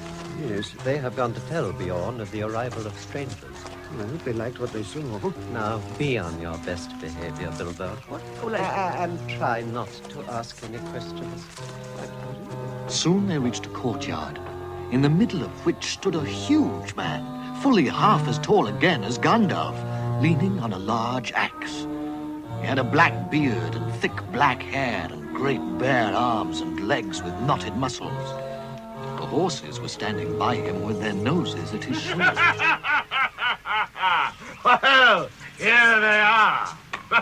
They don't look dangerous. Who are you and what do you want? I am Gandalf, the wizard. Never heard of him. And what's this little fellow? This is Mr. Bilbo Baggins, a hobbit. Of good family and unimpeachable reputation. At your service and your family's. Yeah. Well, I have heard of you, even if you have not heard of me. But perhaps you have heard of my good cousin Radagast. Oh, yes. Not a bad fellow as wizards go. I used to see him now and again. Well, now I know who you are, or who you say you are. What do you want? We have lost our luggage, Bjorn, and are in need of help and advice. I may say we had rather a bad time of it with goblins in the mountains. Goblins?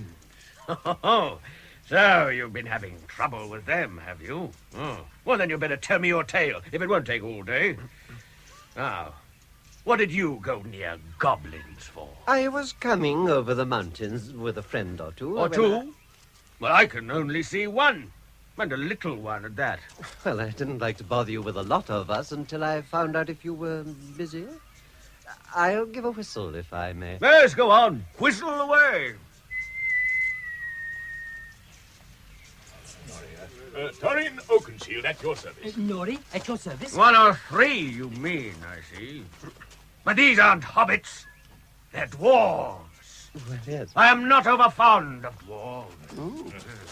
But if you are really Torin, son of Thrain, son of Thror, and you are enemies of goblins and are not up to mischief in my lands, then what are you up to, by the way? They are on their way to visit the land of their fathers, east beyond Mirkwood, as I was about to tell you. Well, go on telling, then.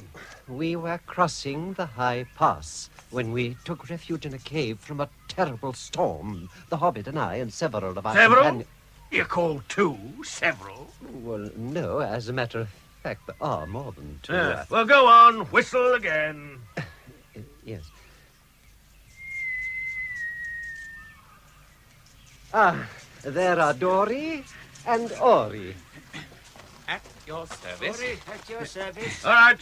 Stand still and keep quiet, or it'll be supper time before this tale is ended. Well, while we were resting in a cave, some goblins took the Hobbit and the dwarf. And so Gandalf, by keeping Beorn enthralled with the story of their adventures, was able to introduce all the dwarves into his formidable presence.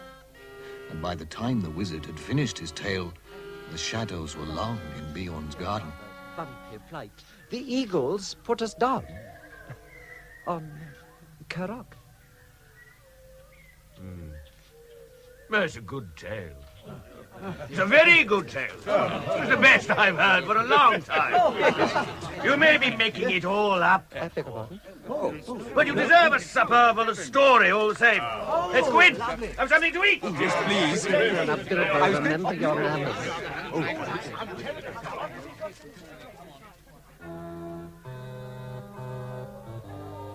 In Beorn's house, we had a supper such as we had not had since we left Elrond half-elven in the west. Beorn told tales of the wild lands this side of the mountains, and of the dark and dangerous wood which barred our way to the east, and through which we had to pass. The terrible forest of Mirkwood. After many tales had been told, and many songs had been sung, Gandalf, Bilbo, and the dwarves, by now so tired that they could hardly see, sank wearily into a deep, dreamless sleep. Beorn himself disappeared. Where to, no one knew.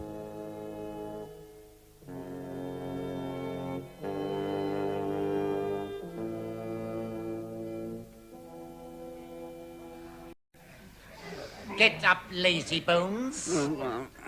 Get up, or there will be no breakfast left for you. Breakfast? Where's the breakfast? Mostly inside us. I say, let's wait. There's some there for you. Oh, good. Thank you, Dwali. Where's Gandalf? Oh, out and about somewhere. I think he may be looking for Beorn. Oh, well. There's no sign of him either. Is Gandalf coming now? Good morning, Torin. Good morning. Good morning, dwarf. Good morning, Bilbo. Where is our host, Gandalf? Where have you been? One question at a time, please. I will answer the second one first, which I think will also answer your first. I have been following bear tracks. I've followed them quite a distance, and you know where they appeared to be leading to? Oh, where to? To that clearing just this side of the mountains where we had our pleasant little party with the wargs and goblins last night. Beorn! It's Beorn! He means to lead those evil creatures here. We shall all be caught and killed. Don't be silly. I said Beorn was an enemy of goblins and all things evil, and so he is. But he also had to satisfy himself as to the truth of our story. Yes, but I... Quiet now. Here he comes. Good morning, good morning. Good morning. All well? Yes, thank you, Mr. Beorn. That was a good story of yours last night. And I like it better still now that I know it's true. You must forgive my not taking your word, but if you lived near the edge of Mirkwood, you would not take the word of anyone. I shall think more kindly of dwarves after this. Yes, and hobbits. And I'm told you killed the great goblin. Oh, that's the great goblin! Well, now, you will want to be getting on with your quest. I shall provide ponies for each of you, and a horse for you, Gandalf, to carry you to the start of the forest path at the edge of Mirkwood. I shall give you food and water, bows and arrows. Not that you are likely to find anything in Mirkwood wholesome enough to eat. In there, wild things are dark and savage. And 2 pieces of advice I give you. The first is not to drink any of the water of the stream which will cross your path, for it carries enchantment and a great drowsiness and forgetfulness. The second is not under any circumstance to stray from the path. That you must not do for any reason. Now, your mounts are loaded and ready. I suggest that you start now so as to reach Mirkwood before nightfall. Aye. Come on, everyone. My thanks, mighty sir. We shall be ever at your service. You have been more than generous. This is all I can do for you. Came here to the end for your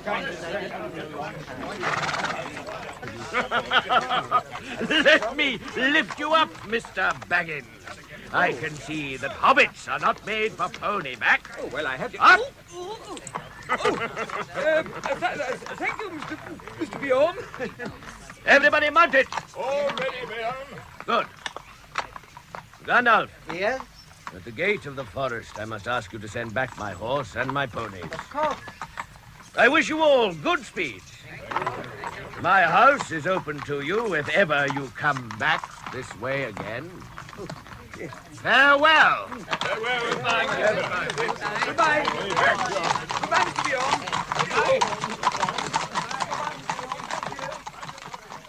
Swiftly and surely the travellers were borne to the eaves of Mirkwood, and by late afternoon were resting almost beneath the great overhanging boughs of its outer trees.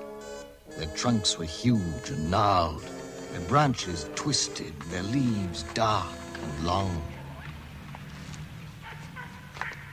You can see the entrance to the path through that gap in the trees. I hope you like the look of it. And now you must send back these excellent ponies you have borrowed. Send back the ponies?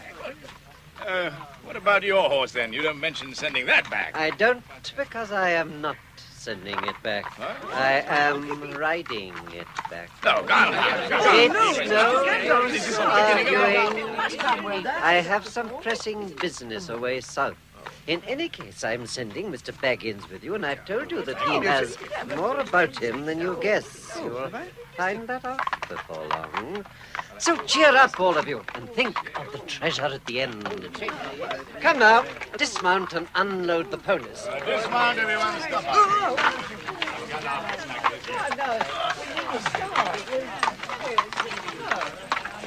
Off you go, back to your master.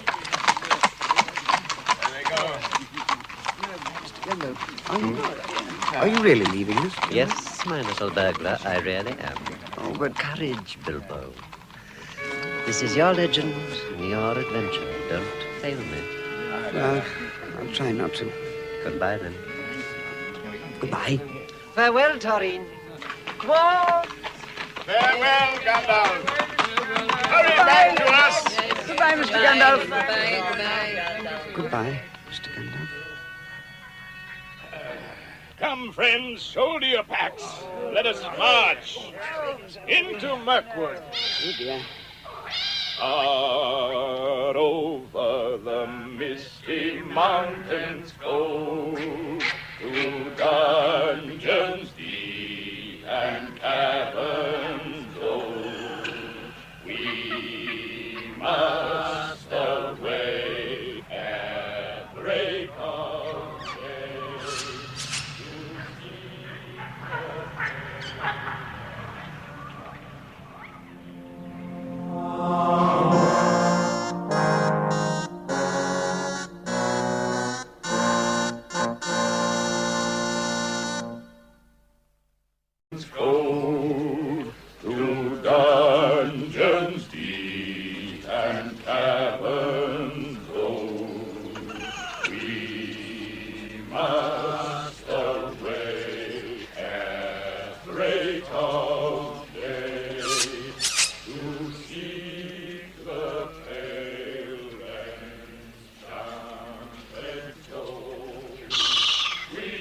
elf path through the forest was narrow and wound in and out of the massive tree trunks, black and gnarled with age and heavy with ivy and lichen. Twisted branches and blackened leaves met above their heads so that the adventurers felt as though they were walking down a long, gloomy tunnel, while all the trees leaned over them and listened. All was dark, green, and menacing. The nights were the worst.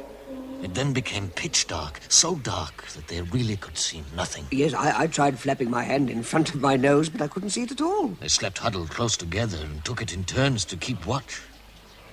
In the inky blackness, eyes would appear. Gleams of yellow and red and green fire, and horrible, pale, bulbous eyes. Yes, insect eyes. They were huge insect eyes. Eventually, they reached the enchanted river. Crossing it presented no problem, for, to their surprise, they found a boat moored to the bank. But even so, misfortune struck. Bumbo, the heaviest and the fattest of the dwarves, managed to fall into the water. And as Bjorn had warned, he drifted at once into a deep sleep from which nothing would waken him. So for days and days, Bumbo had to be carried. Yes, and what a weight he was, to be sure. Finally, the moment arrived when the last morsel of food had been eaten and the last drop of fresh water had been drunk. And the night was setting in. The outlook could scarcely have been bleaker. The only scrap of comfort came unexpectedly from Bumbo. He woke up. Oh, what a lovely sleep. What a simply gorgeous sleep. Bumbo! What's to eat? You're awake. Are you all right? Certainly I'm all right, darling. But I'm jolly hungry, though. Oh, I can't ever remember being so hungry. Nor can any of us, Bumbo. There is no food left. No food? No, not a crumb. We've been carrying you for days, and all the food is gone. For days? No wonder I'm so hungry. You're hungry. Oh, I was having such beautiful dreams. I dreamt that I was in a forest, and there were lamps swinging from the trees and fires burning underground. A woodland king was there with all his people, and there was a great feast going on. Going on forever. Quiet. Everybody. What is it, darling? Look through the trees. There. A light. And there. Another. Yes. Another. Yes. Twinkling red lights, just like in my dream. Come here, Bumbo. Bumbo, come back here. A feast would be no good if we never get back from it alive, would it? Without a feast, we shan't remain alive much longer anyway. That's true. I can't work any further without food. Let us go and see, Torry. Let's go. In my dream, there were pies and ale and jellies and bread and jam and cakes and trifles and tarts and cream. Oh, very well, Bumbo. Let us go then. Oh, yes, let's go. Quickly. Everyone, go very carefully and quietly and keep close together. Story. I was right. It is a feast. Elves feasting. Yes, wood elves. Not quite the same as high elves, more dangerous and less wise. Good people. Bilbo, you and I will go first. We will announce ourselves to the king and ask for food. Are you ready? Ready. Let us show ourselves. I am Thorin, son of Thrain, son of Thor, first king. It's gone dark. They vanished. Wait! We are friendly. We mean no evil. Come back, wood elves. No, dwarves. Dwarves, come back here. Wait! Dwarves! Wait! I'm only a little hobbit. I can't walk as fast. I shall get lost. I'm over here. Over here. All of you, here by me. The wood elves have gone. Why can't we Now look, please be quiet, all of you. Now, does anyone know the way back to the park? Torry! Yes, what is it? The lights again, over there. Where? We'll catch them this time. Come on, elves. Come back, you foolish dwarves! Come back! Come back here! There's their king, just like my dream. There's the feast. What a scrumptious spread. I will ask them for some. Excuse me, please. May we have some food? They've gone again. They've gone. Marlin, where are you? Here, Torin, over here. Where? Here, Bombon is with me. Oh, Doreen, it was such a lovely feast. I know. Poor Bumbo. Poor all of us. Dwarves! Dwarves! Come to your king! Owen! Finny! Yes, Torin. Owen! Ah, the wood elves have gone. There is no feast. Where did they go this time? Why don't they help us? Are they frightened of Call again, Torin. Call It's again. no use, it's no use. Now we are really lost. The wood elves have tricked us into leaving the path. But you said they were not evil. Perhaps they are not, but they are not to know what we are.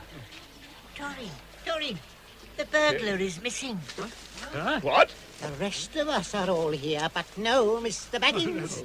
The burglar lost. This is grim news. Grim news indeed. We must find him. Oh, yes.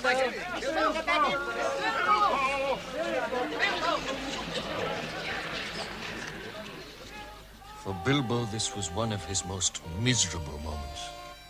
He had blundered around in the darkness, calling for the dwarves by name, one after the other, time after time, until quite exhausted. He was alone in Mirkwood. He made up his mind that it was no good trying to do anything until daylight. And with no hope of breakfast to revive me. He sat himself down with his back to a tree, and not for the first time fell to thinking of his hobbit hole with its beautiful pantries. He was deep in thoughts about eggs and bacon and toast and butter when he felt something like a strong, sticky string touch his hand. What's that? Ah! It's a huge spider's thread. Oh!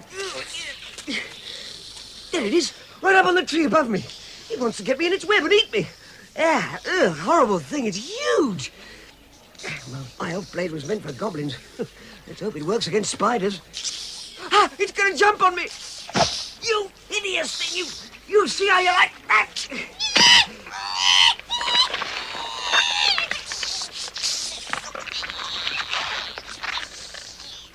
It's dead!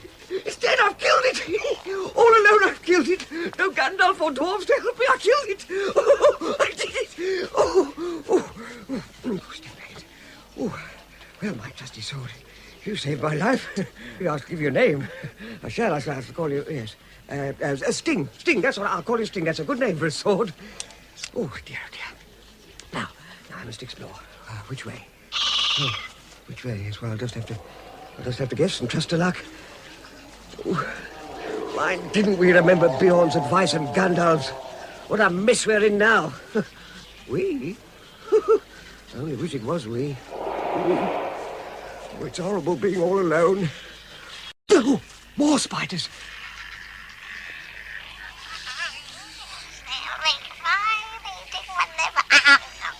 Kill him, I say.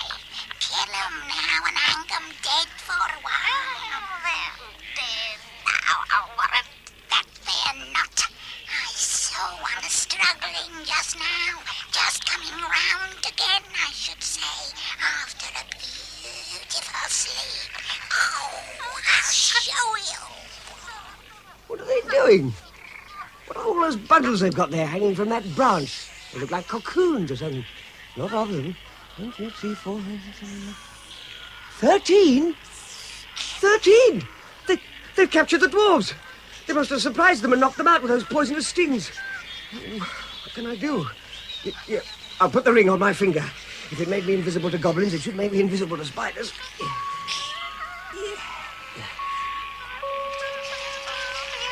Quite right. This meat's still alive. I'll soon put an end to that. No time to waste. Oh, well, I was always good at throwing stones. Let's see what those horrors make of this. Ha-ha! Good shot, Mr. Baggins. Knocked it clean off its perch. Dead, too, I shouldn't wonder. It's not moving. What was it? A stone from over there? I didn't see anything there. Yippee, attack! Attack! Old fat spider spinning in a tree. Old fat spider can't see me. Uppercut, point you stop. Stop your spinning and look for me. It's over there. Let's Atticop! Atticop! It's behind Oh, us stop now. now. Oh, big body. This way. This way. Now, I must try and get the dwarves and cut them free before the spiders give up the chase.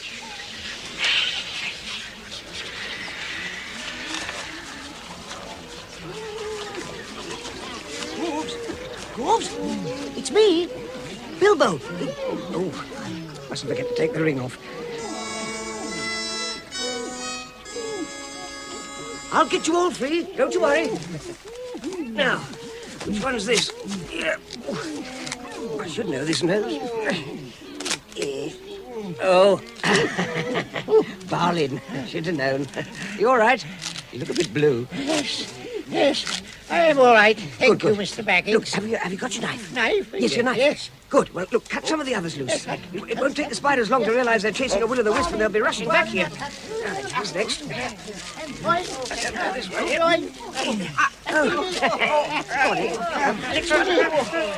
Thank you, Barley.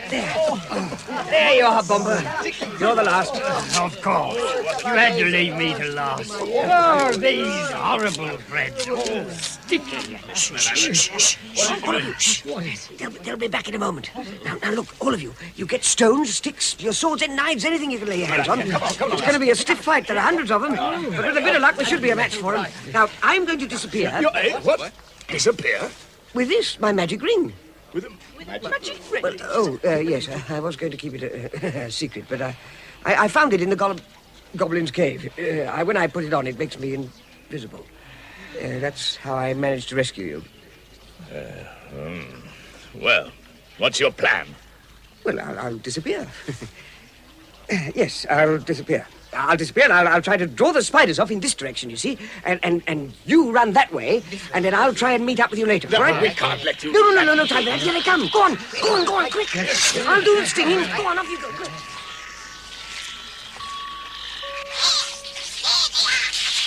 Run, my dwarves! Tighten run now!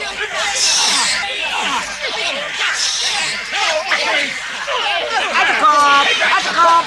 Oh, the spiders! Oh, Domnum!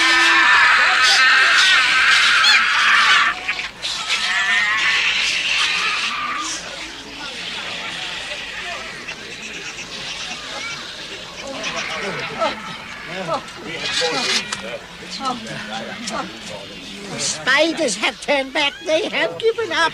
You're sure, Barley? Yes, you can see them going back. Oh, thank goodness. Oh, now we can rest. What a fight! Bilbo! You've outrun them, then? Yes, we've escaped, thanks to you. Well done, Mr. Baggins. A cheer for our burglar. Most gratifying. What a battle. We must have killed hundreds between us. This is a battle for the legends. Tony, ahead of us. No, don't look. What is it? I think it's wood elves, armed. Armed, but we are too weak to fight anymore. I don't think they'll harm us, Barlin. They are elves, after all. Look, but I'll put my ring on, just in case, and get out of the way a bit. A good idea.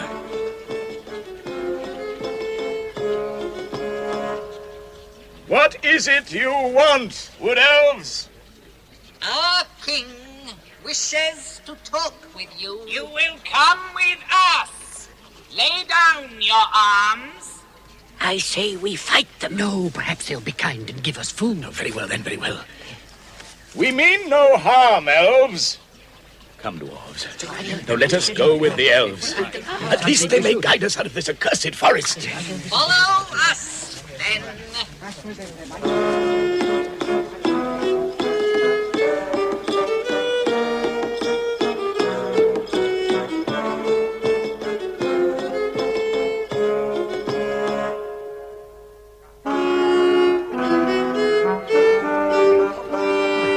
These are the prisoners, O King.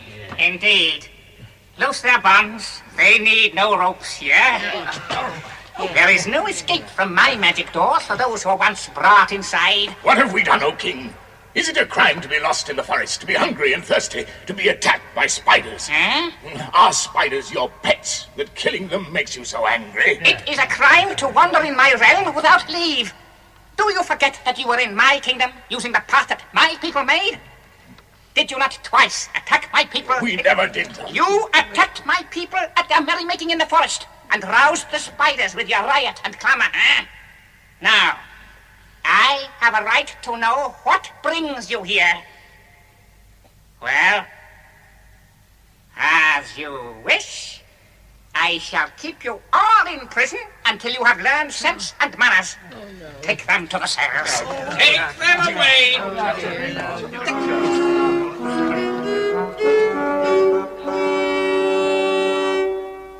And what of Mr. Baggins? True, he had managed to slip inside the Elf King's palace. But once inside, what was he to do?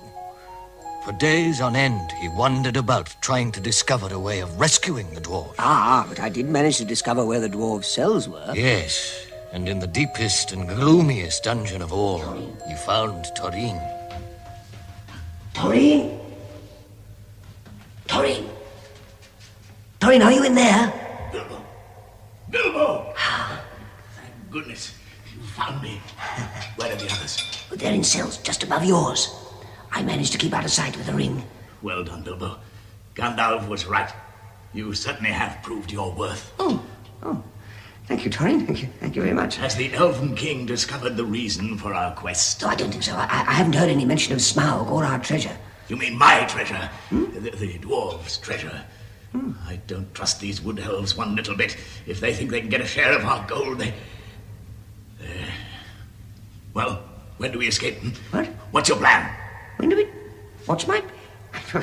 My dear Taurine, I may have a magic ring, but I'm not a wizard like Gandalf, you know. Of course, Mr. Baggins. But I know I can rely on you to free us. Well, I'll do what I can. But I'm making no promises, you know. First of all, I have to do some more exploring. And then I'll come back and report. Good luck, Mr. Baggins. For all our sakes. Yes, thank you.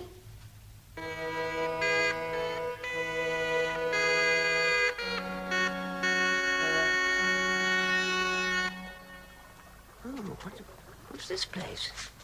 Oh, all those barrels. Goodness. Wonder what they're for, those places. Someone's coming. You to drag me all the way down here? Oh, it's good, all right. The finest barrel of wine we've had yet. I shall be hard at work tonight, clearing the cellars of the empty barrels. So I want you to join me in a drink to help the labor. The finest barrel, eh? Well, it wouldn't do to send up poor stuff for the feast.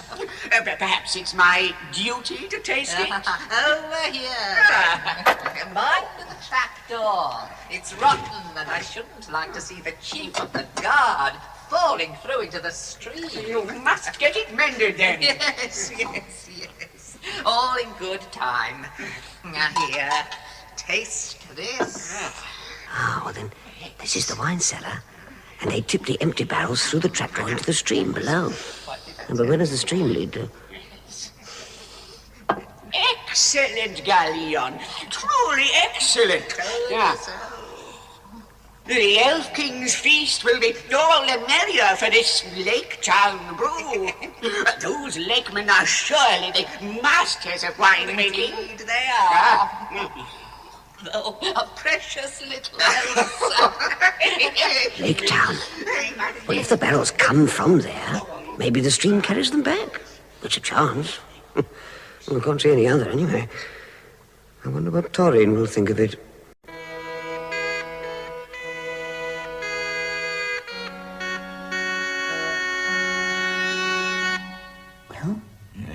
Well, it's a desperate plan, Bilbo. But then so are circumstances. But how will you get the keys to the cells? Tonight, the Elven King is giving a feast. All elves are very fond of wine, and I imagine they'll all sleep pretty soundly when the banquet's over. I hope to get them then. I know we can rely on our burglar. Good luck, Bilbo.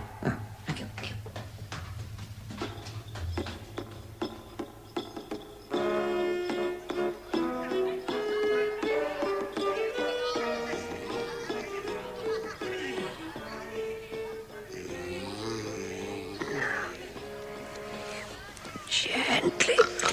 Oops. Gently. Got him.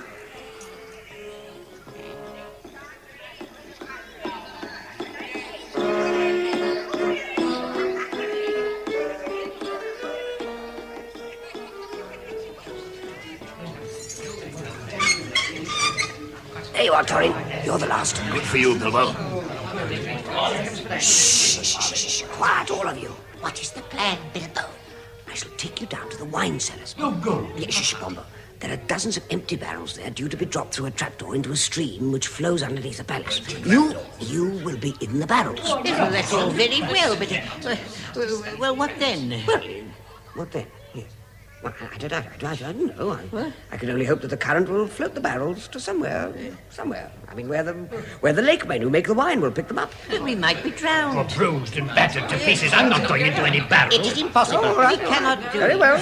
You go back into your nice cells and I'll lock you in again and you can sit there comfortably and think of a better plan. Come now, Bilbo. My dwarves. There is no other way. And our quest must be fulfilled. We will follow you, Torrin. Oh? We will follow the king. All right, then. Come on. You must get busy.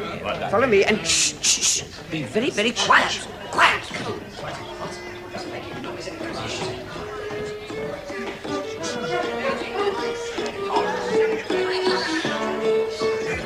Bombo. Yes.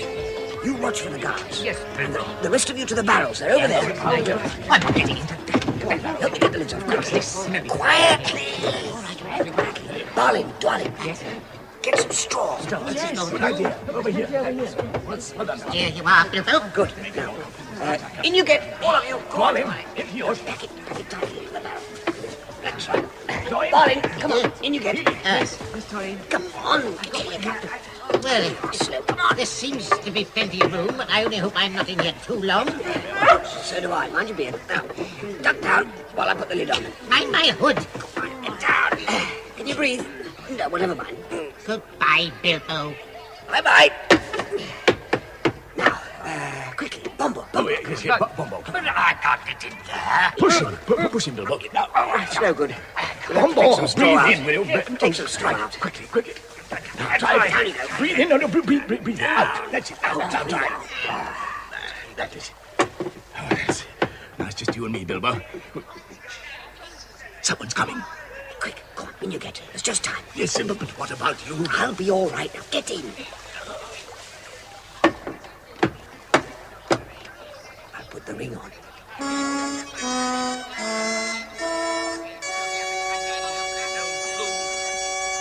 Lizzie. Where is old Galleon? He ought to be here to show us what's to be done. Oh, let's start without him. I've no wish to wait down here while the feast is still on. All right. These must be the barrels. Yes. On Galleon's own head be it. If the king's best wine is pushed into the river. Let's open the trapdoor. Oh, looks cold, doesn't it? Glad I'm not a barrel tonight. Give us a hand, then.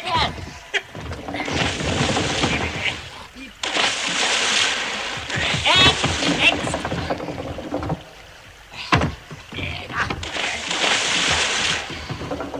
Well, what shall I do? I'll have to creep to the edge of the trapdoor, hang on to one of the barrels as it drops down. Oh, dear. I wish I was a better swimmer, but I can't be left behind. Won't work. I should be glad of another cup of wine. It won't be long. One more barrel to go. Now! Did you hear something? No, what? I thought I heard footsteps running across the floor. Footsteps? A rat, very likely. Oh, you've had too much wine. Come on, last one. Over she goes.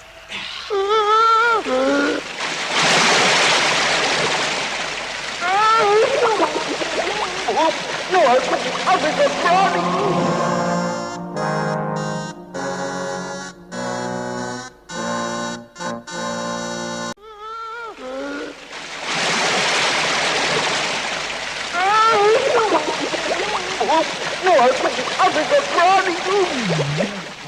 Bilbo spluttered and choked and coughed and wheezed, but in spite of the icy coldness of the stream and the swiftness of the current, he managed somehow to keep his grip on the rolling barrel. Oh, I do hope those lids are on tight enough. The barrels with their dwarvish contents passed swiftly under the elves' palace and out on towards Forest River. After the longest half hour in Bilbo's life, the barrels floated gently into the bank at a bend in the stream. There they are. And about time, too. I thought we'd have to wait here all night. Let's get them on board, then. Right. Right. Come on here.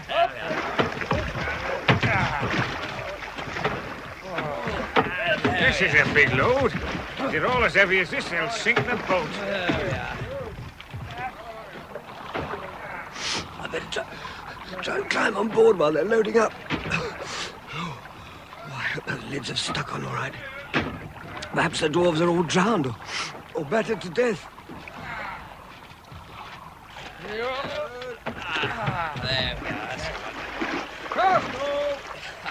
Right away.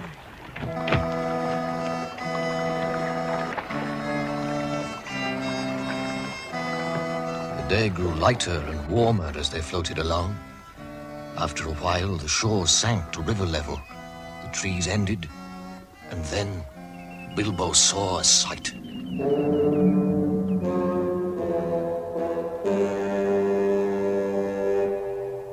A lonely mountain. Far away, its dark head in a torn cloud, loomed the peak that Bilbo had been half hoping, half dreading to see since the adventure started all that time ago. The home of the dragon Smaug and the dwarves' long-lost treasure.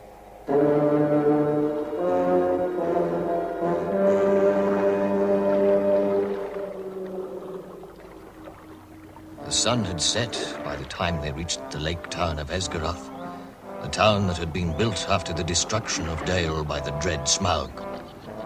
The boat gently eased into a little bay between the town and the shore, for Esgaroth was built entirely over the waters of the lake. There, the boatmen moored the boat and left wearily for their homes and their beds. And Bilbo set about releasing the dwarves. You stupid hobbit. I am sure I am black and blue all over. Well, really? Now look! Now, will you listen? Dwarves, listen.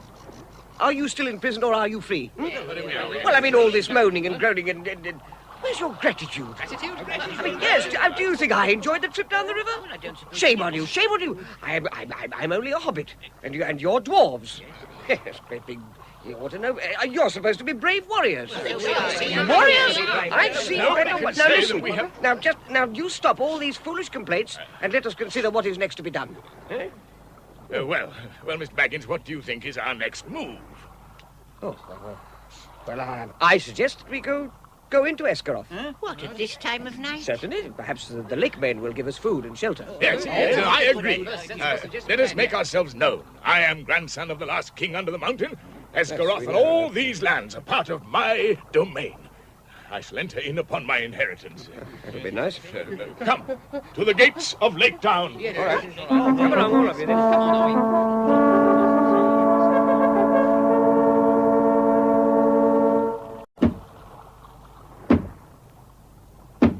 Who are you, and what do you want? I am Thorin, son of Thrain, son of Thror, king under the mountain. I wish to see the master of this town. King under the mountain? Who are your companions? These are my faithful followers of the race of Durin. Yes, and... And Mr. Baggins, the Hobbit, who has travelled with us out of the west. But the master is feasting. Let us have no more words, or your master may have something to say to you. Come, let your king enter. Very well. Open the gate.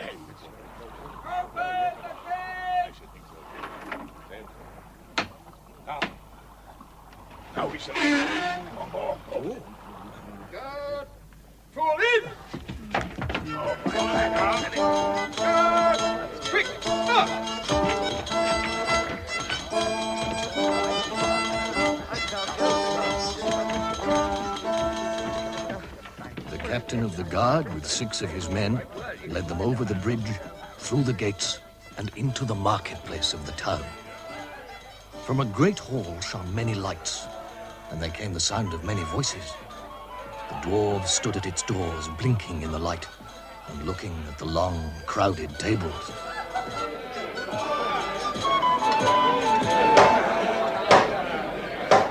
What is this? I am Thorin, son of Thrain, son of Thror, king under the mountain. I return. Captain, what means this? Who are these creatures? Master, I think these are the prisoners who escaped from the Elven King. Oh. Is this true? It is true that we were wrongfully waylaid by the Elven King and imprisoned without cause. But neither lock nor bar may hinder the homecoming spoken of old. Nor is this town part of the Wood Elves' realm, but part of the ancient dwarves' kingdom, which now I claim. What's this? He speaks truly, Master. Thror was our king before Smaug destroyed the old town. Our king is come. Dale shall be avenged. The king has returned. The prophecies have come true.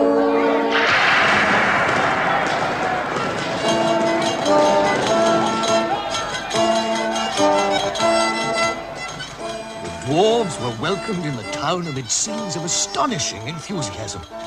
Large house was given up to Thorin and his company, and crowds sat outside and sang songs all day and cheered if any dwarf so much as showed his nose. Yeah, but I was not feeling particularly cheerful.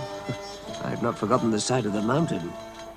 Nor could I put thoughts of the dragon out of my head.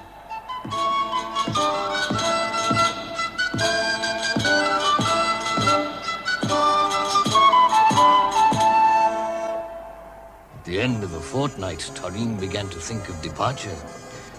Autumn was now getting far on. The leaves were falling and the winds were cold. And it would not do to allow the townspeople's enthusiasm to cool with delay. But at least one person was not sorry to see them go. The master of the town. The sooner this dwarf and his followers have gone, the better. Let them go and bother Smaug and see how he welcomes them. Oh, but what if Smaug gets angry and takes it into his head to attack the lake town and destroy us as he did Dale? Yes, the sooner they're gone, the better. And so, one morning, 3 large boats left Esgarath, laden with rowers, dwarves, Mr. Baggins, ponies, and plenty of provisions. The townspeople sang and cheered from the quay as the adventurers started north on the last stage of their journey. The Lord of silver fountains shall come into his own. His crown shall be upholden, his crown shall be his crown. His throne shall echo golden through songs of yawning sound. The wood shall ring on mountains and grass beneath the sound. His wealth shall flow in fountains and rivers golden round. The streams shall run in gladness, the lakes shall shine and burn. Oh, sorrow, fail, and sadness, and the mountain wings return. The only person thoroughly unhappy was me.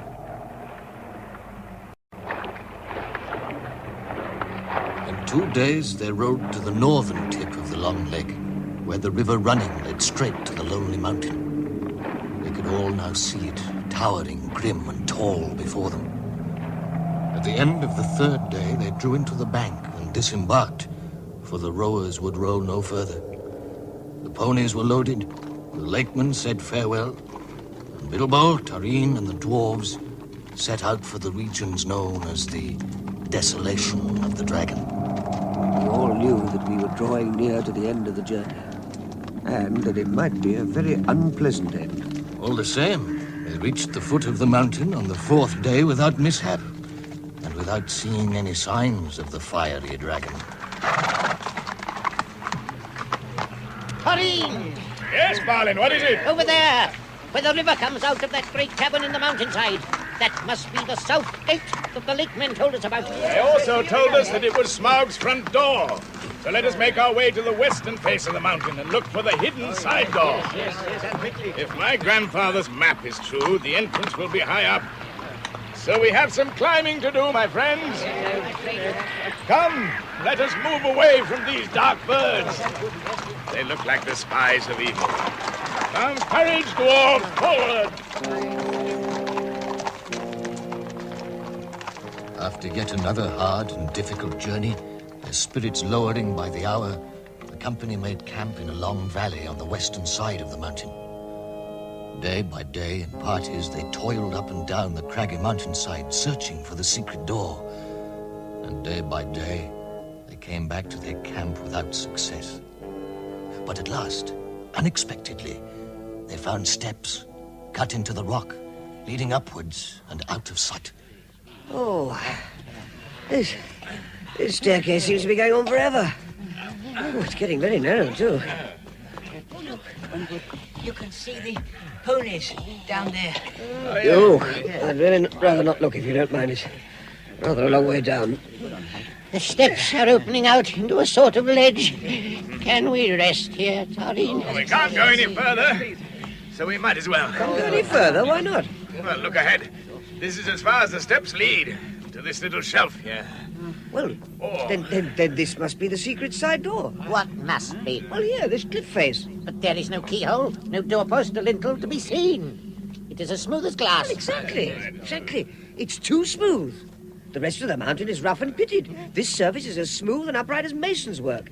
I mean, look, even the colour's different. It's grey and the rest of the mountain's black. You're right, Bilbo. This was fashioned by craft, not by nature. Come, my dwarves. Let us see if we can open it. All push. Now get your shoulders to it. Ready? All together. Now. And again. No. Don't push me. Push the door. And again. No. I'm not a door. It's no good, Tarin. Now, don't give up so easily. Again, all together. Come along. Now. It'll never move. Not if we go at it for hours. It is solid rock. Baggins and his door. What now, Bilbo? I said, what now? What now? Yes. Yes, well, that's just what I was wondering. What now? Yes. What now? That is just what I was... leave him be, Balin. Oh, it's getting colder. Yeah, today is the last day of autumn. And winter comes after autumn. Of course! Durin's Day. What's this about Durin's Day? When the last moon of autumn and the sun are in the sky together. Today is the last day of autumn, and the sun is still up. And look. Yes? New moon. But what difference does it make what day it is? Shh. There's the thrush. The map was right. It's only an old thrush knocking a snail against the rock. Shh, be quiet, all of you. Magic is afoot. You remember? Elrond told us the moon letters on the map said, stand by the grey stone when the thrush knocks, and the setting sun with the last light of Durin's Day will shine upon the keyhole. And today is Durin's Day. And there is the thrush knocking on the grey stone. Now we must wait for the sunset. The thrush is waiting too. The moon is risen. The darkness is closing in. The sun is sinking fast. It's setting behind clouds. How can it shine upon the keyhole? No, look. There's a gap in the clouds. See? The sun is shining on the stone. Oh! There's a little hole in the rock. The thrush has gone. The key, Thorin. Your grandfather's key. Before the sun sets. One minute. Come on, the key. Get the key. Right. Here. It fits. Now, everyone. Push. We found it.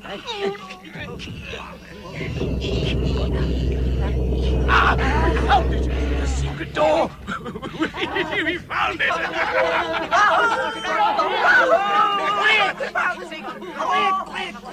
goodness sake, you forget where we are. This is the Lonely Mountain, and somewhere through that door lies Smaug. Yes, you're quite right, as usual, Mr. Baggins. Quite right.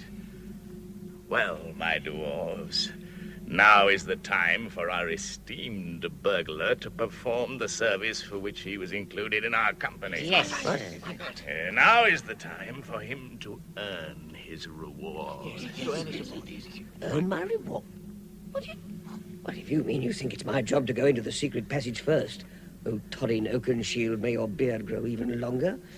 Well, you can just say so at once and have done with it. I could refuse, you know. However, I don't think I shall. Perhaps I've begun to trust my luck more than I used to. Gandalf often said I had more than my share. So, I think I will go. And have a peep. And get it over. Wait here. Well, good luck, Bilbo. Yes, good luck, Bilbo. Good luck. Be careful. Come back safely. Thank you. Thank you very much. I have the magic ring. I shall wear it, and I shall go to Smaug's cavern and see what he is up to. Oh, dear me. What a fool you are, Bilbo Baggins. What use have you got for dragon-guarded treasures? Oh, if only I could wake up and find this beastly tunnel was my own front hall at home. What's that light? That must be a fire. Oh, certainly getting warm.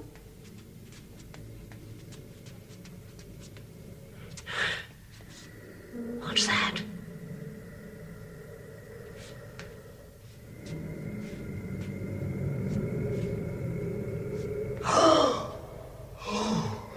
Smaug! And there, fast asleep, he lay. A vast red-gold dragon. Wisps of smoke and flame thrusting from his jaws and nostrils. His huge tail coiled, and his great bat-like wings folded. Beneath him and about him on all sides of the immense cavern which was his home lay countless piles of precious things. Gold, wrought and unwrought, gems and jewels, and silver red-stained in the ruddy light. There were coats of mail, helms and axes, swords and spears, and rows of great jars and vessels filled with a wealth that could not be guessed. Bilbo's heart was pierced with enchantment and with the desire of dwarves, and he gazed motionless at the gold beyond price and count, almost forgetting its frightful guardian. Well, I smell you and feel your air. I hear your breath, thief. Help yourself. There is plenty and to spare. Oh, yeah. No,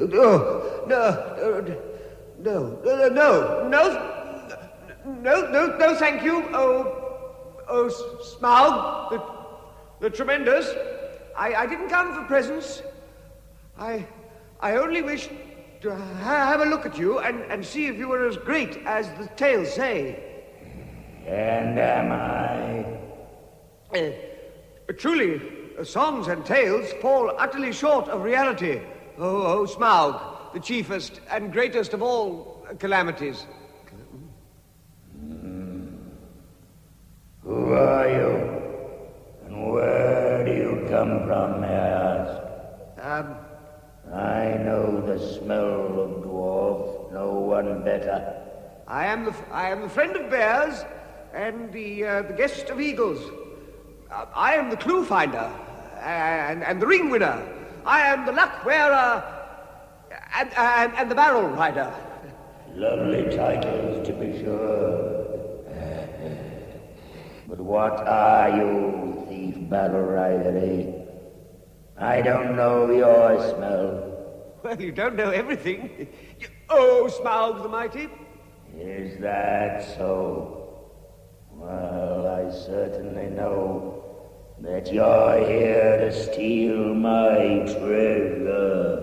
Wrong. Oh, Smaug the Dreadful. Surely, Smaug the unaccessibly wealthy, you must realize that your success has made you some bitter enemies. We have come over hill and under hill by wave and wind for revenge.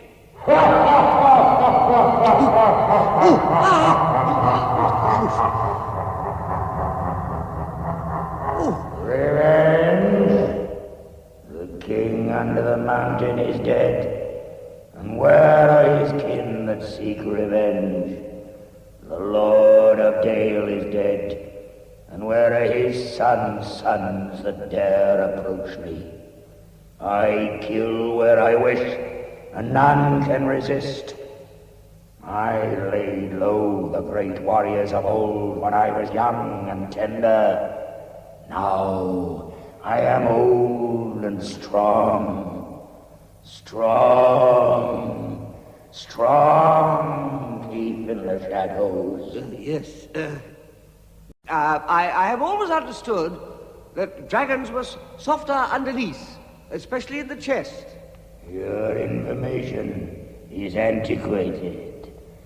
I am armored above and below, with iron scales and hard gems. No blade can pierce me. Truly, there can be nowhere found the equal of Lord Smaug, the impenetrable. What magnificence to possess a waistcoat of fine diamonds. Yes, it is rare and wonderful indeed. Look, what do you say to that? Dazzlingly marvelous. Perfect. Silly old fool rolling over like a dog at his age. Look, there's a large bare patch over his left breast. Flawless. Staggering.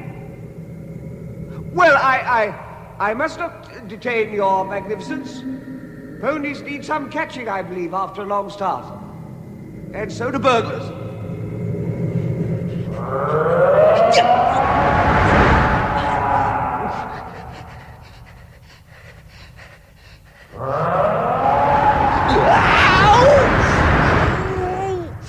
Never laugh at a live dragon.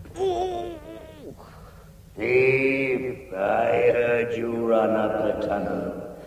It's as well for you that it is too small for me to follow. Barrel Rider, I don't know your smell, but if you are not one of those men of the lake, you had their help. They shall see me and remember who is the real king under the mountain.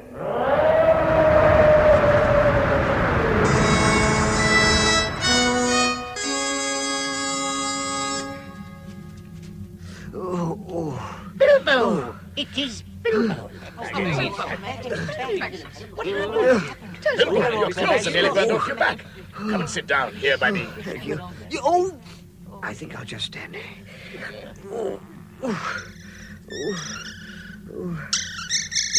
Be quiet, you stupid old frat. Yeah.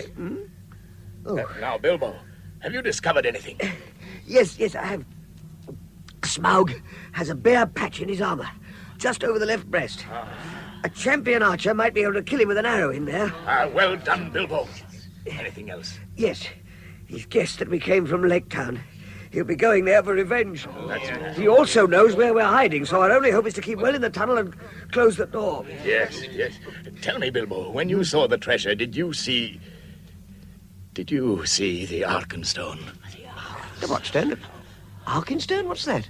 It was the dwarves' greatest treasure, a great white gem, the Arkenstone of Thrain. It was like a globe with 1,000 facets. It shone like silver in the firelight, like water in the sun, like snow under the stars, like rain upon the moon. I think I would have remembered. Corin!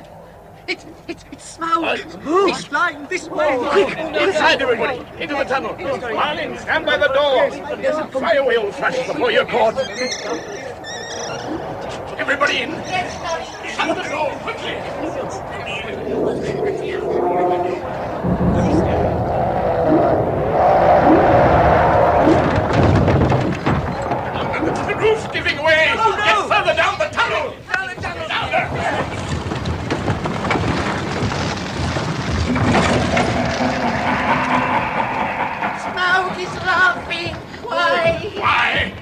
Because he's trapped us, that's why. Trapped? He smashed the entrance to the tunnel. Oh, no! We're shut in.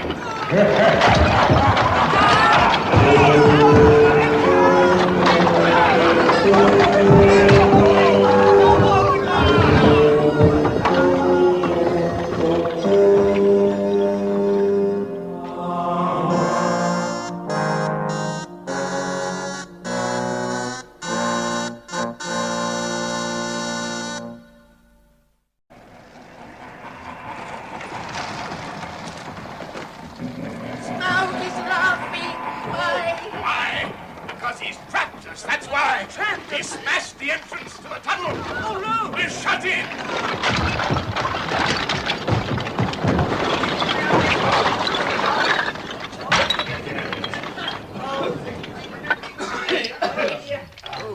We are trapped.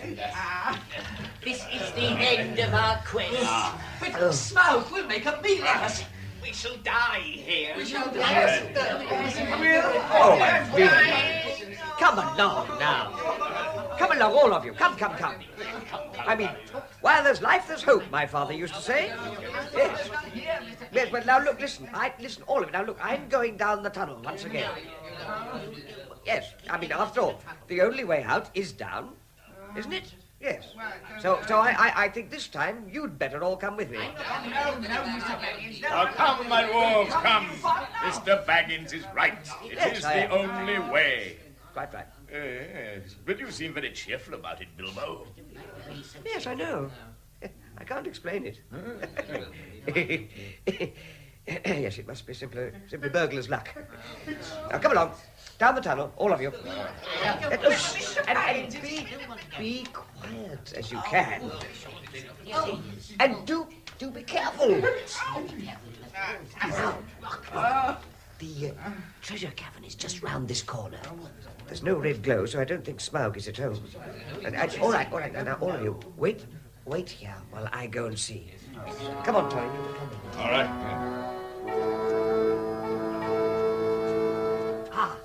Yes. Come along, then. It's all right. All clear. You can light the torches. Light the torches. But what if Smoke comes back? Then we'll have to run back into the tunnel. The torch is ready, Torin. Then let us go into the treasure. Hold the torches aloft.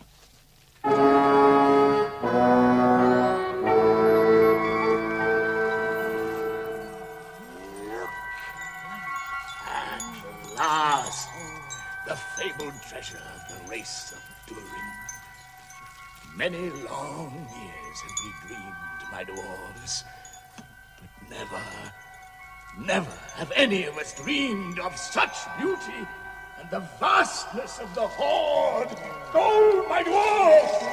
It's gold! Gold!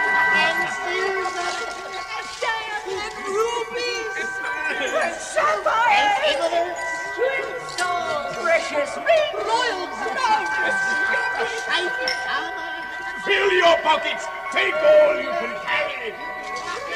Well, thank goodness you're satisfied about something. But, what's this? The Arkenstone. It must be. Yes. Torin described it exactly. Fairest gem of all the dwarfish treasure. Oh, it's very beautiful. I must give it to Torin. Yes. No, I'll put it in my pocket. Yeah, now I am a burglar indeed. I mean, I will tell the dwarves about it, of course, sometime. But just for a bit, I'd like to keep it to myself. It's really very, very beautiful. Mr. Baggins. Oh, yes? Here is the first payment of your reward. Oh? Cast off your old coat and put this on. Oh, but Oh, thank you. Oh, what is it? It's a coat of mail made by elves of silver steel, which they call mithril. Oh, thank you. Oh, it's very light, isn't it? Yes, and very strong. It is protected by magic. There are few such coats left in these days, so it is worth far more than its weight in gold. Oh, thank you, Torin. I'll take my coat. Feels magnificent. I expect I look rather silly in it. Still, I wish there was a looking glass handy. My dwarves! The treasure is not yet won. Yes, we have found it true enough, but we have not found a way of escape. No, that's true. Yes, it is 100 years since I was last in my grandfather's halls. But not for 1,000 years could I forget the ways of this place. From here, we can make our way to the great chamber of Thrall, and from there to the front gate. Now follow me. All right.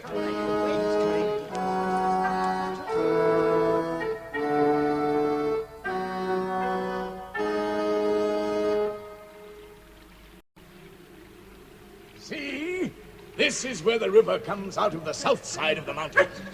Well, I never expected to be looking out of Smaug's front door. Now, we have 4 or 5 hours hard march ahead of us. Yes. There is an old lookout post at the southwest corner of the mountain. From there, we can see in all directions. But what if Smaug spots us there? We should be safe enough, Balin. There is a chamber cut into the mountain face behind the ledge. It was made to house a watchman. There is room for us all, and we'll be quite snug there. But it is a hard path, so let us waste no more time. We do not want Smaug to catch us out in the open. I wonder where Smaug is. After blocking the entrance to the side door, Smaug was very, very angry. No one had dared oppose him for many an age, and someone would have to pay. The intruders had come from the lake town, and so it was that the fiery dragon turned in all his might and fury and menace towards Esgaroth. Look at the lonely mountain. The lights again. Perhaps the king under the mountain is forging gold. It is time the songs began to prove themselves again. Which king are you talking about? As like as not, it is the fire of the dragon. The only king under the mountain any of us can remember. You are always foreboding gloomy things, Bard. You may be the finest archer in Lake Town, but it seems to make you very sour company, my friend. Talk of something cheerful. Oh, look at those lights now. Aren't they lovely? You fools! I must go and see the master. But it's the king! The king under the mountain. His wealth is like the sun. The river's cold and Master! Master! Bard, give the bread back. Here, have some wine. Sit down here at the window and watch the lights in the mountain. Aren't they lovely? Master, the dragon is coming. What? Those lights, it's Smaug, and she's coming here. Or I'm a fool. Smaug? Oh, no. Sound the alarm. Cut the broom. Well, don't just stand there, man. Get your archers together. They are drawn up outside, Master. Good. Good. To arms! To arms! Stand fast, ye bowmen. No man can withstand Smaug. We are doomed. Run and hide. Swim for the shore. Stand to your posts. Fight for your town. There shall be avenged, whatever the cost.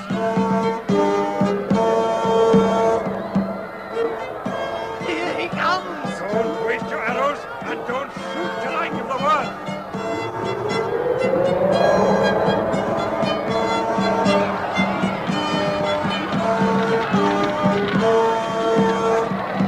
He set the great house alight!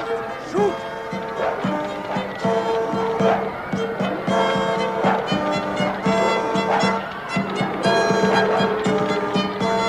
It's useless, Bard. The arrows just bounce off him. He's indestructible. We keep fighting. We shall all be killed. We keep fighting.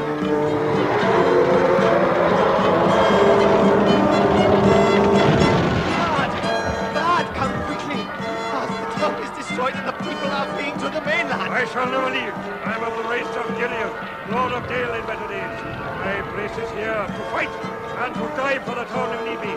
Esgaroth must have a champion. Farewell! Farewell, Bard! Farewell! One arrow left. I'll serve you to the last. Black Arrow, you have never failed me, and I have always recovered you.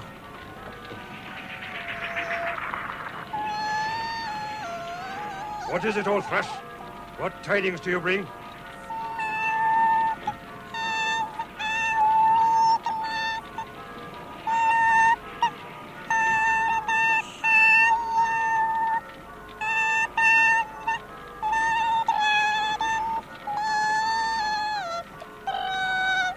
Of the dragon's left breast. Thank you, good thrush. Thank you.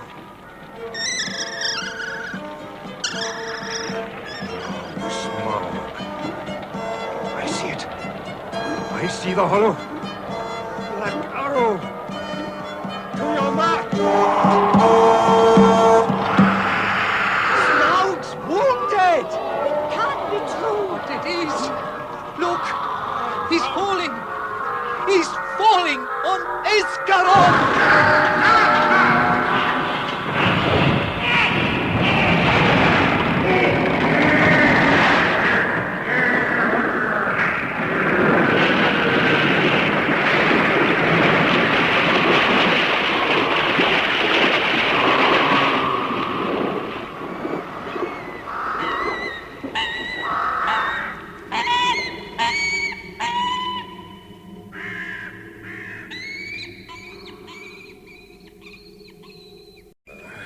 Something strange is happening, I'm sure of it. Where is Smaug? Yes. Look at those flocks of birds. It is time for their autumn wanderings. Why do they stay? And all about the mountain, there are many carrion birds, as if a battle were afoot. Hey, there's that old thrush again. Look.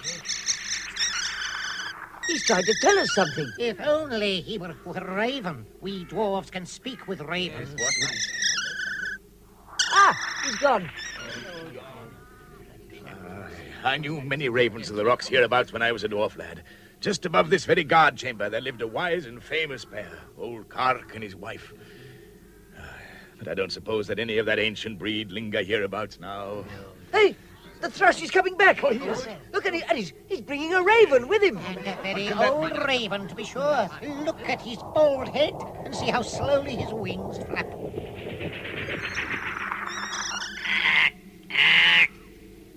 Thorin, son of Thrain, and Balin, son of Fundin. I am Roak, son of Kark. Son of Kark? You are indeed welcome. It is 100 years and 53 since I came out of the egg, but I do not forget the king of old. I bring you tidings, some of joy to you. Others you will not think so good. Say on, O Roak, son of Kark. Behold, the birds are gathering back again to the mountain. The word has gone out that Smaug is dead. Dead? Smaug dead? This thrush, may his feathers never fall, saw him killed in battle with the men of Escaros. He was shot by Bard, their chief archer, a grim man but true. Smaug dead? The dragon killed him, you hear, dwarves? My dwarves, Smaug is dead!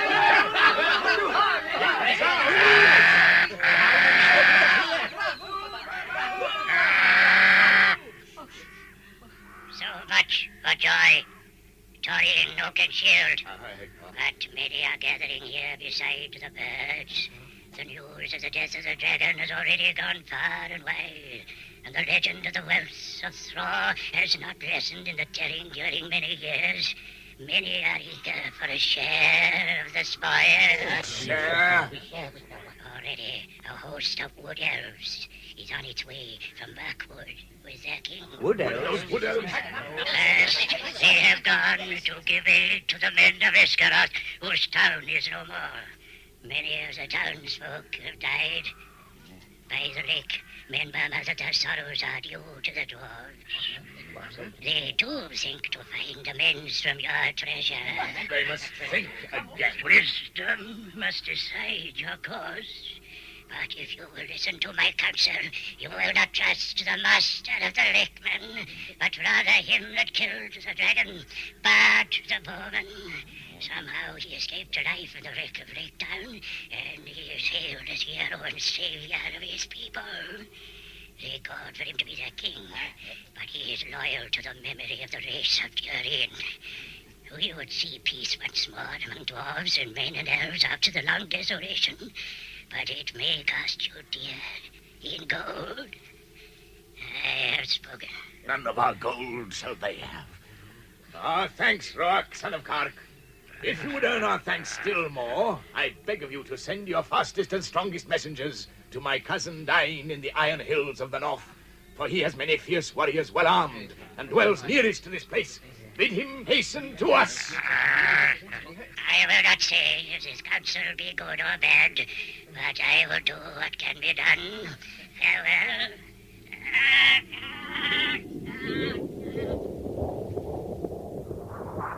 Farewell, Rock! Farewell, Thrush! Now, my dwarfs, back to the front gate. We must build our defenses, and there is little time to lose.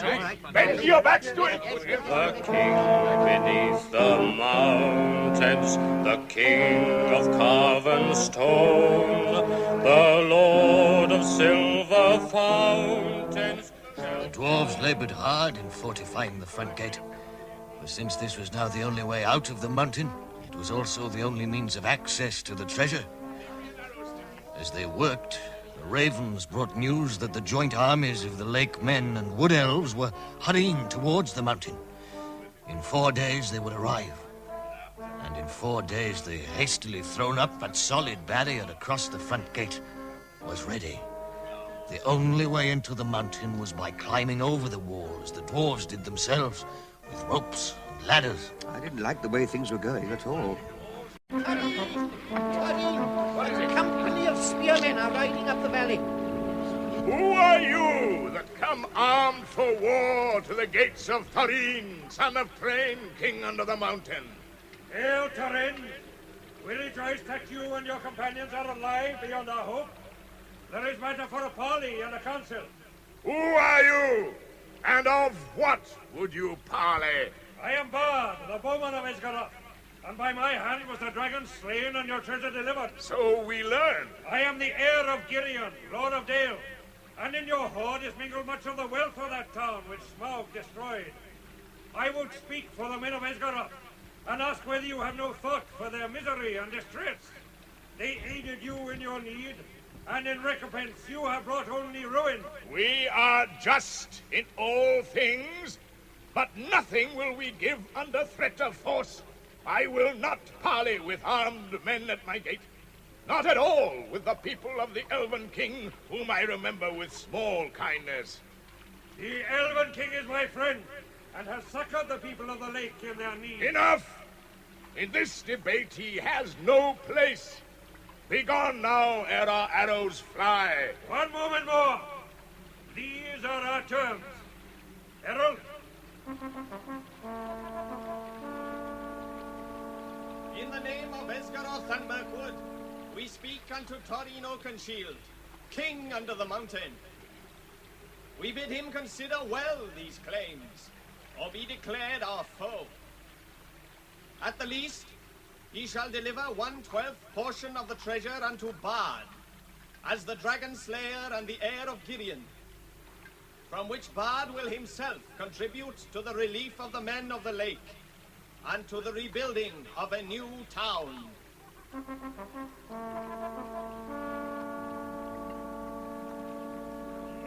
Here is my answer. My next arrow will be aimed not at your shield, but at your head. We will give you time to repent your words. I declare the mountain besieged. You shall not depart from it until you call on your side for a truce and a parley. We leave you to your gold. Eat that if you will.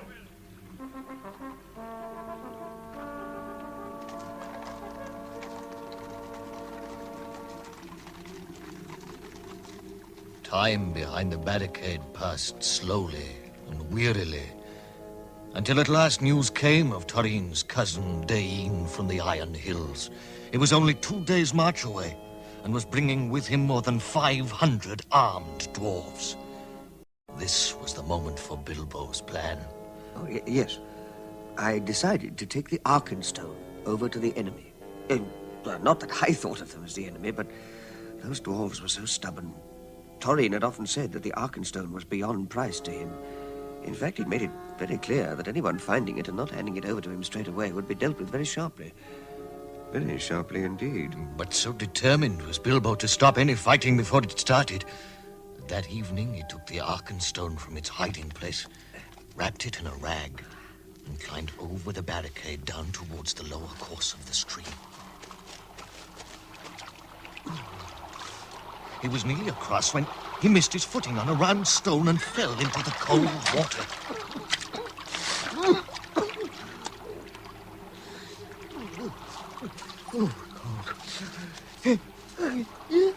Who goes there? Oh, what? I'm Mr. Bilbo Baggins, B.A. double G.I. Companion of Thorin Oakenshield, if you want to know. Companion of Thorin? And what might be your business? Yes, well, whatever it is, it's my own, my good elves. And if you ever wish to get back to your woods, you'll take me to the bard, or whatever his name is, and to your king, as quick as may be. Brave words, Hobbit. Yeah. Very well. Follow us. Yes, buck up, I'm frozen. It's the dwarves' Hobbit. Yes, dripping wet, in a coat of mithril. What's he doing here? What indeed? Those impalkers. This is their tent. Enter. Thank you very much. It's Bilbo Baggins. The Hobbit. He said he wished to speak with you, my lord. Did he? And what have you to say to us, Mr. Baggins? Well, Mr. Bard, your Majesty, sire, yes. You see, it's about this impossible situation. Smaug is dead. I mean, yes. And there's more than enough treasure for everyone, and yet it looks as though all these people, the men, elves, and the dwarves, are going to fight over it. And I mean, if they're going to fight over it, well, someone is bound to be killed. We and are quite ready to accept any reasonable terms that Thorin may offer.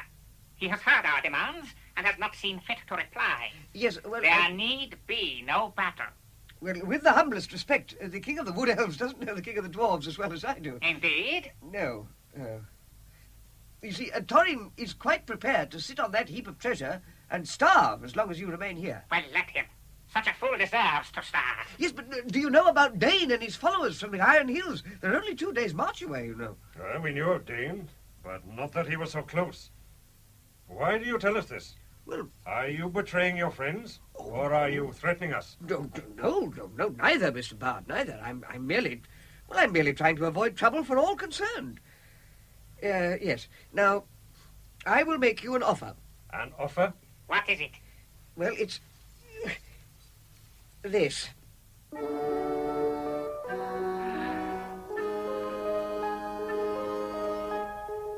This is the Arkenstone of Train, the heart of the mountain. It is also the heart of Thorin. He values it above a river of gold. I give it to you. It will aid you in your bargaining. But how is it yours to give? Well, yes, well, I mean, it isn't exactly. But, well, I am willing to let it stand against all my claim, don't you know?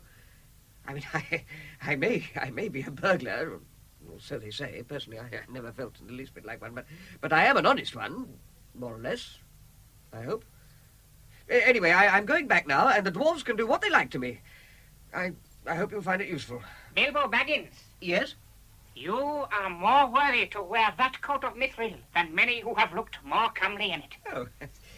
Oh.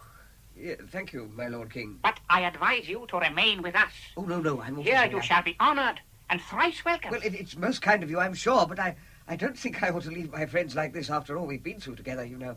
I really must be going, and quickly. As you wish. My elves will guide you to a safe ford across the stream. Oh, thank you. And set you dry on the other side. Oh, thank you, most kind. Good night. Good night, Mr. Baggins. Good night, Mr. Bard. Good night, little Hobbit. May fortune bring us together again. Yes. Soon.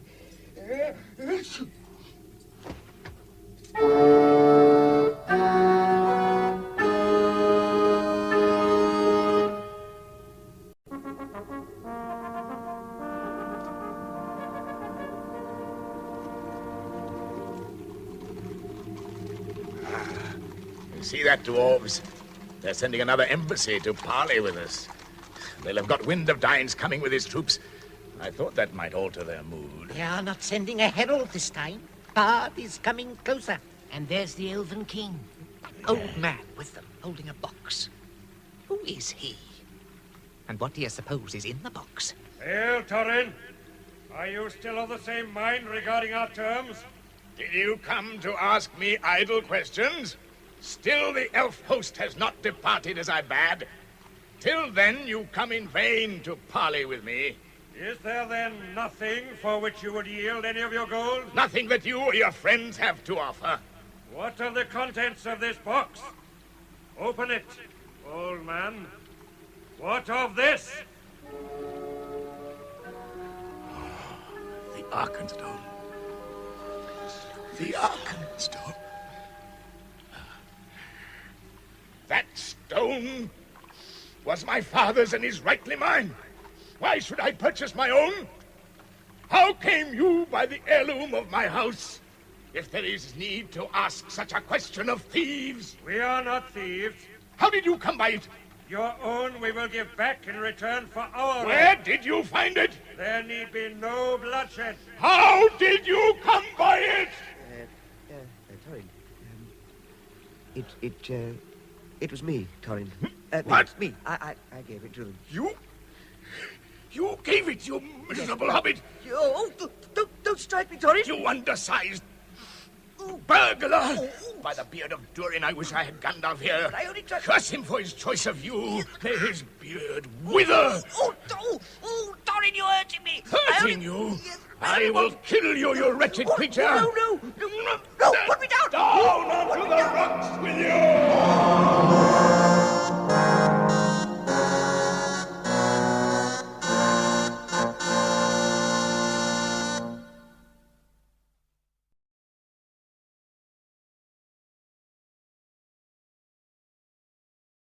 Miserable hobbit! Oh, don't strike me, Torrin! You undersized burglar! By the beard of Durin, I wish I had Gandalf here. I only tried... Curse him for his choice of you. May his beard wither! Oh, Torrin, you're hurting me! Hurting you? Yes, I will kill you, you wretched creature! No, put me down! Down onto the rocks with you! Your wish is granted, Torrin. Stay your hands, unafraid. What? Torrin, the old man holding the Arkenstone. It is Gandalf. If you don't like my burglar, please don't damage him. Just put him down. Very well. Thank you. Go down to your friends, you descendant of rats, before I change my mind and hurl you down. Oh, yes, of course. Goodbye.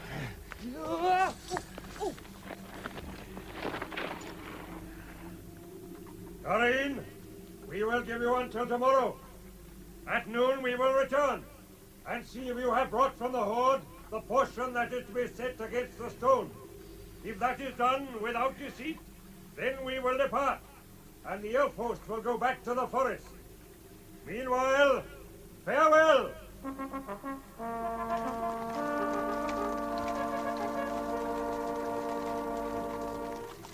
Torrin, are you going to give in to them? Give in? Don't be a fool. Send for Roak. Bid him take word to my cousin Dane to come with his dwarves at the greatest speed possible.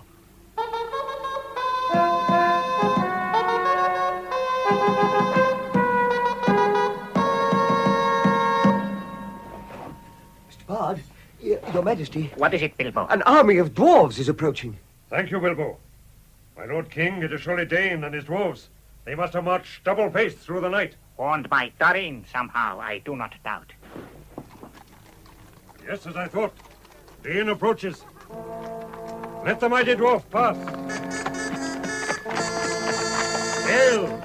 I am Bard of the Lakemen. This is the King of the Wood Elves. Hail, Bard. Hail, Elven King. I and my dwarves are hasting to our kinsmen in the mountain, since we learn that the kingdom of old is renewed. But why do you sit as foes before defended walls? We are waiting till noon for your cousin Torrin to fulfill his bargain. Bargain? 1/12 of the dragon's treasure in exchange for the Arkenstone. The Ark? You have the Arkenstone? We do. Show him, Gandalf. There. Oh, the heart of the mountain. You dare to bargain with the sacred stone?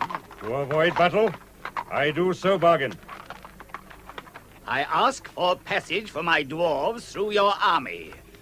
The way to the mountain is blocked. You and your dwarves must stay where you are until midday.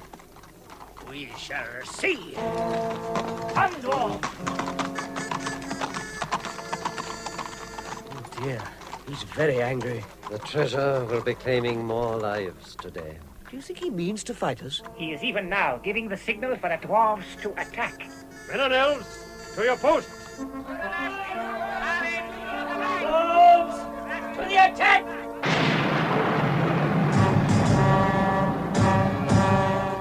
Halt! Halt! Dread has come upon you all. It has come more swiftly than I guessed.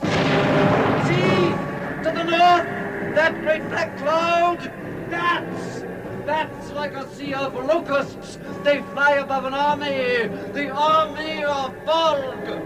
Bolg! Goblins! Aye, goblins in their thousands. They ride upon wolves and wargs are following. Let Dane come into the council at once with Bard and the Elven King. We must join forces against the evil denizens of the north.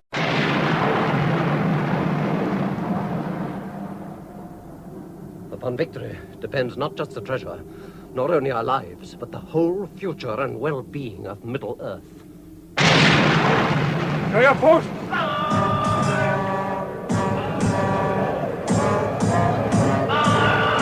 Our enemies come!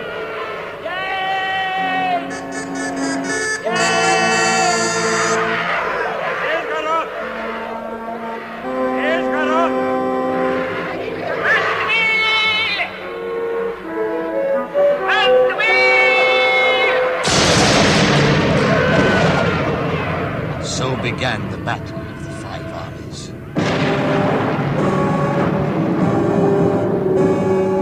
Upon one side, the goblins with the bats and wolves and the wild wargs. Upon the other, elves and men and dwarves. At first, victory seemed at hand, but sheer weight of numbers was too much even for the combined strength of Bard, Dane, and the Elven King.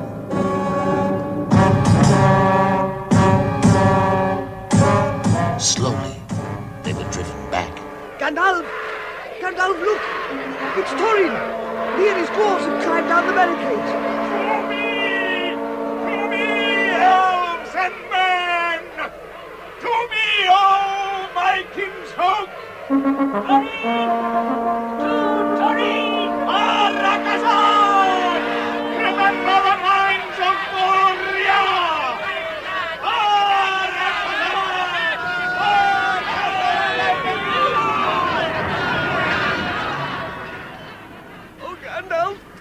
They'll all be killed! I have tarried here long enough. Now my sword glundering must cleave goblins once again. Oh, no, don't go, Gandalf. Don't leave me. Where the magic ring will go. But keep well out of the way. The ring may make you invisible, but it won't save you from a chance arrow or a flying spear. Farewell until we meet again, if ever. Don't go! Keep back. Keep back, I say. Gandalf will be slain. They'll all be slain. They must be. The eagles are coming. The eagles are tearing the goblins to bits. There's still not enough of them. What's that? It's Bjorn. Bjorn has come. Now there's a chance. The goblins...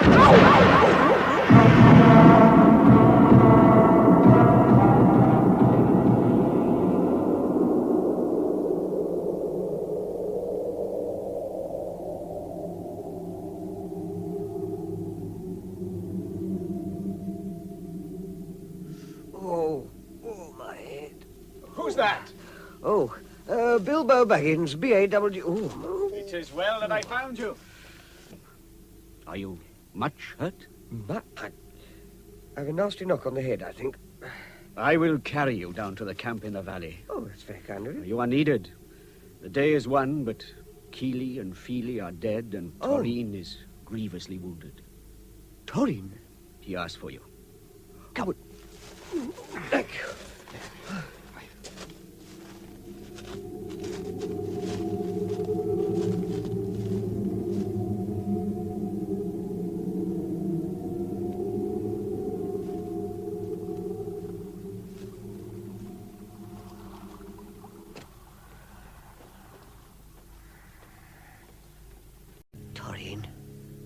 Mr. Baggins. Yes? Farewell, good thief. I go now to the halls of waiting to sit beside my fathers until the world is renewed. Oh, no. Since I now leave all my gold and silver and go where it is of little worth, I wish to part in friendship from you, and I would take back my words and deeds at the gate. Oh, no. Farewell, King Under the Mountain. This is a bitter adventure if it must end so. And not a mountain in gold can amend it. Yet I'm glad that I shared in your perils. That's been more than any Baggins deserves. No. There is more in you of good than you know, child of the kindly West. Some courage and wisdom blended in measure. If more of us valued food and cheer and song above hoarded gold, it would be a merrier world. But sad or merry, I must leave it now. Farewell. Thank you, Torrin. Farewell.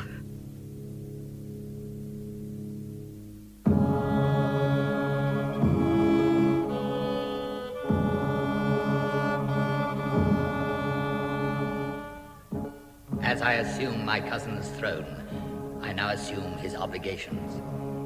Toreen has his Arkenstone, and I will honor the agreement of the dead. 1/14 of the treasure shall be given to Bard of the Lake Men. To you, King of the Elves, I give the Emeralds of Girion. And as for you, Bilbo Baggins, although you have laid aside your claim, we would give you something. Oh, no, really, I couldn't. I insist. You I would reward most richly of all. Oh, yes, but I... Well, I suppose perhaps just 2 chests. One of silver, one of gold. That's as much as I can manage.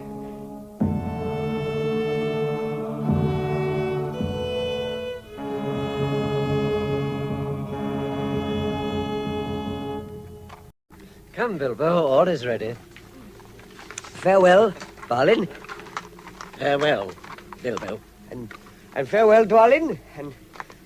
And farewell to you all. May your beards never grow thin. Farewell, Thorin Oakenshield. And Keely and Feely. Goodbye, Bilbo. And good luck wherever you journey. Thank you. If you visit us again when our halls are made fair once more, then the feast shall indeed be splendid. Thank you, Balin. And if ever you're passing my way, don't wait to knock. Tea is at 4, you know. But any of you are welcome at any time. Farewell. The elf host was on the march back to Mirkwood. Bilbo and Gandalf rode behind the Elven King, and beside them strode Beorn, once again in man shape, and he laughed and sang in a loud voice throughout the journey. At length, they drew near to the borders of the forest, where the river flowed out. No further, Mr. Baggins, I think. No. Whoa! Farewell, O Elven King. Merry be the greenwood while the world is yet young, and merry be all your folk. Farewell, O Gandalf. Farewell, Bjorn, my old friend. We see each other too late. Maybe we do. The cares of our domains keep us apart. You must visit me in the spring. With joy. The misty mountains contain precious few goblins to worry my animals now. Farewell. Farewell, Bjorn. Farewell. Farewell, Gandalf. Farewell, Elven King. Farewell, Bilbo. Oh, farewell. Farewell, Goodwood Elves. Farewell. Bilbo. Yes, coming. Goodbye.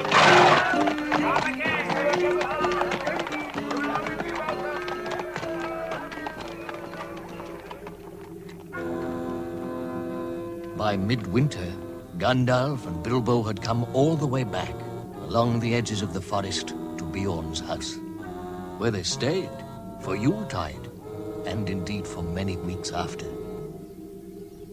It was an early spring morning, and a fair one with a bright sun, when they finally took their leave of the ancient and strange creature. Yes, and with regret, I might add, for though I longed for home, Beorn's house had been so warm and merry and safe.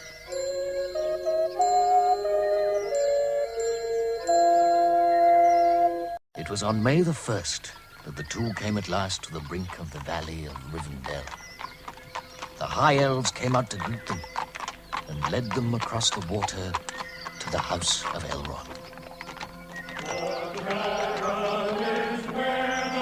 His bones are now crumbled, his armor is shivered, his splendor is humbled. All swords shall be rusted, and throne and crown perish, with strength that men trusted, and wealth that they cherish.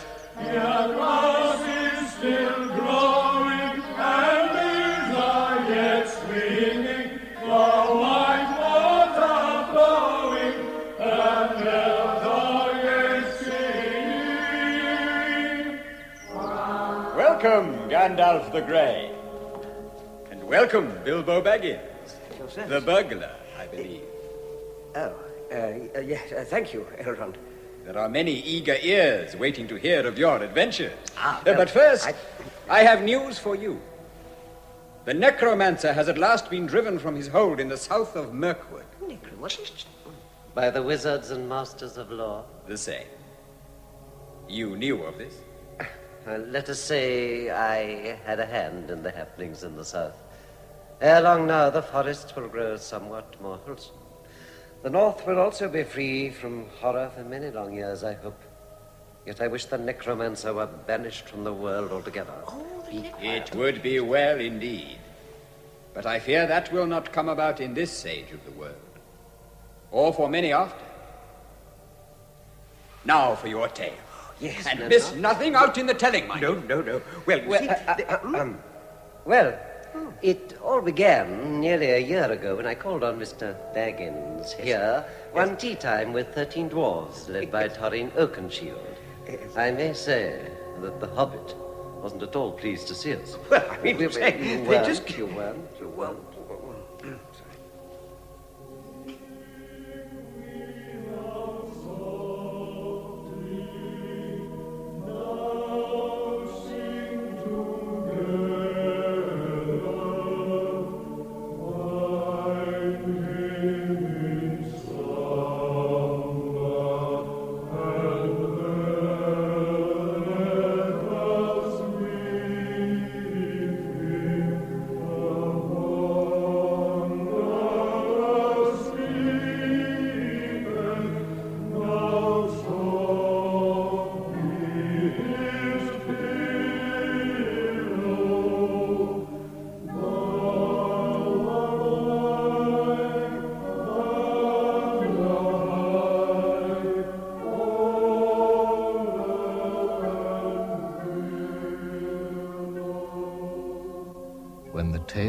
journeyings was told, there were other tales, and yet more tales.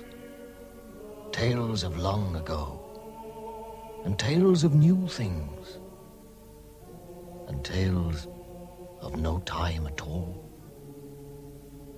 Till at length, Bilbo's head fell forward on his chest, and he snored comfortably in a corner.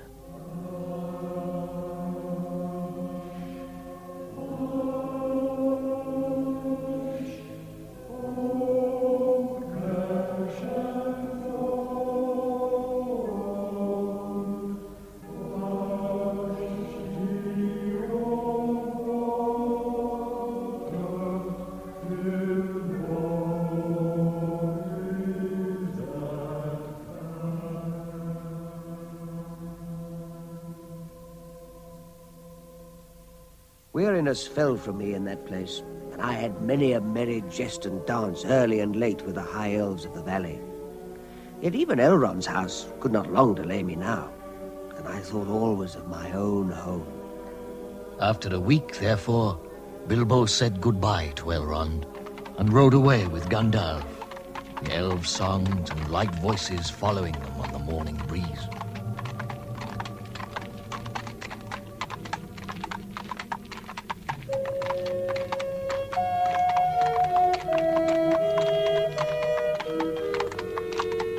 As all things come to an end, even this story.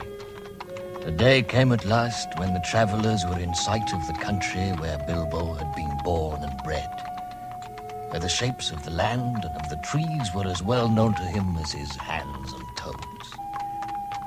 Coming to a rise, he could see his own hill in the distance. He stopped suddenly. Roads go ever, ever on, under cloud and under star. Yet feet that wandering have gone turn at last to home afar.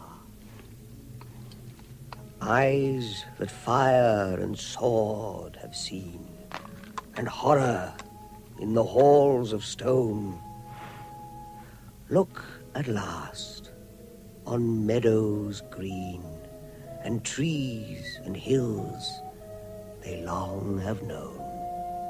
My dear Bilbo, you are not the hobbit you were. No. No. No. Come on. Come on, Gandalf. Come on.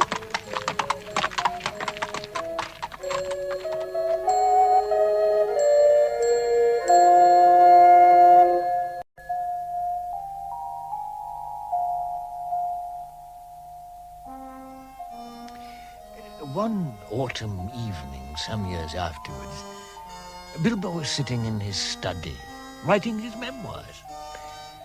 He had just settled on the choice of a title. I should call it, The Hobbit. No, it's a bit bold. There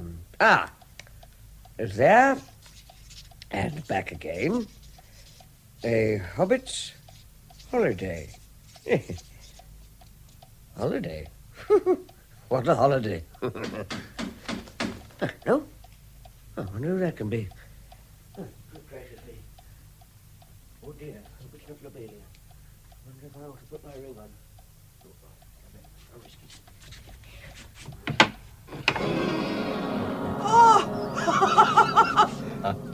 Oh, Gandalf!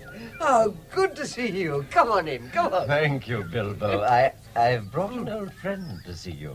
A friend? An old friend? Hello, Mr. Baggins. Balin here. Well, my dear Balin.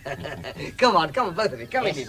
Come. Thank you. Hang your cloak up. Hang my cloak up. I know where. Yes, you know, and you know too, no, Gandalf. And hang your cloak up. Come on. I'll straight down here. You remember?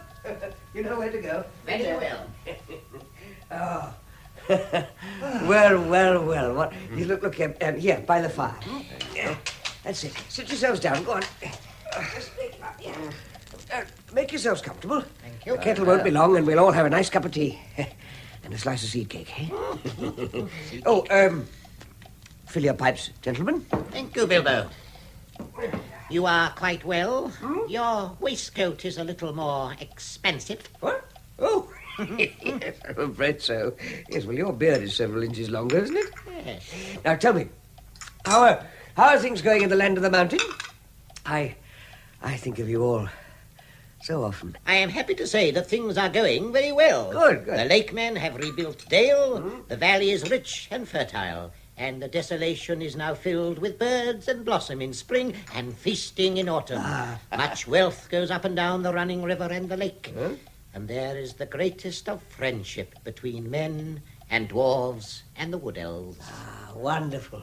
Wonderful. I'm so glad. But what of Bard? How's he? Bard is the new master of the lakemen, and very popular, for of course he gets most of the credit for the present prosperity. Oh. They are making songs which say that in his day the rivers run with gold. Well, then the prophecies of the old songs have turned out to be true. I mean, after a fashion. But of course. And why should they not prove true?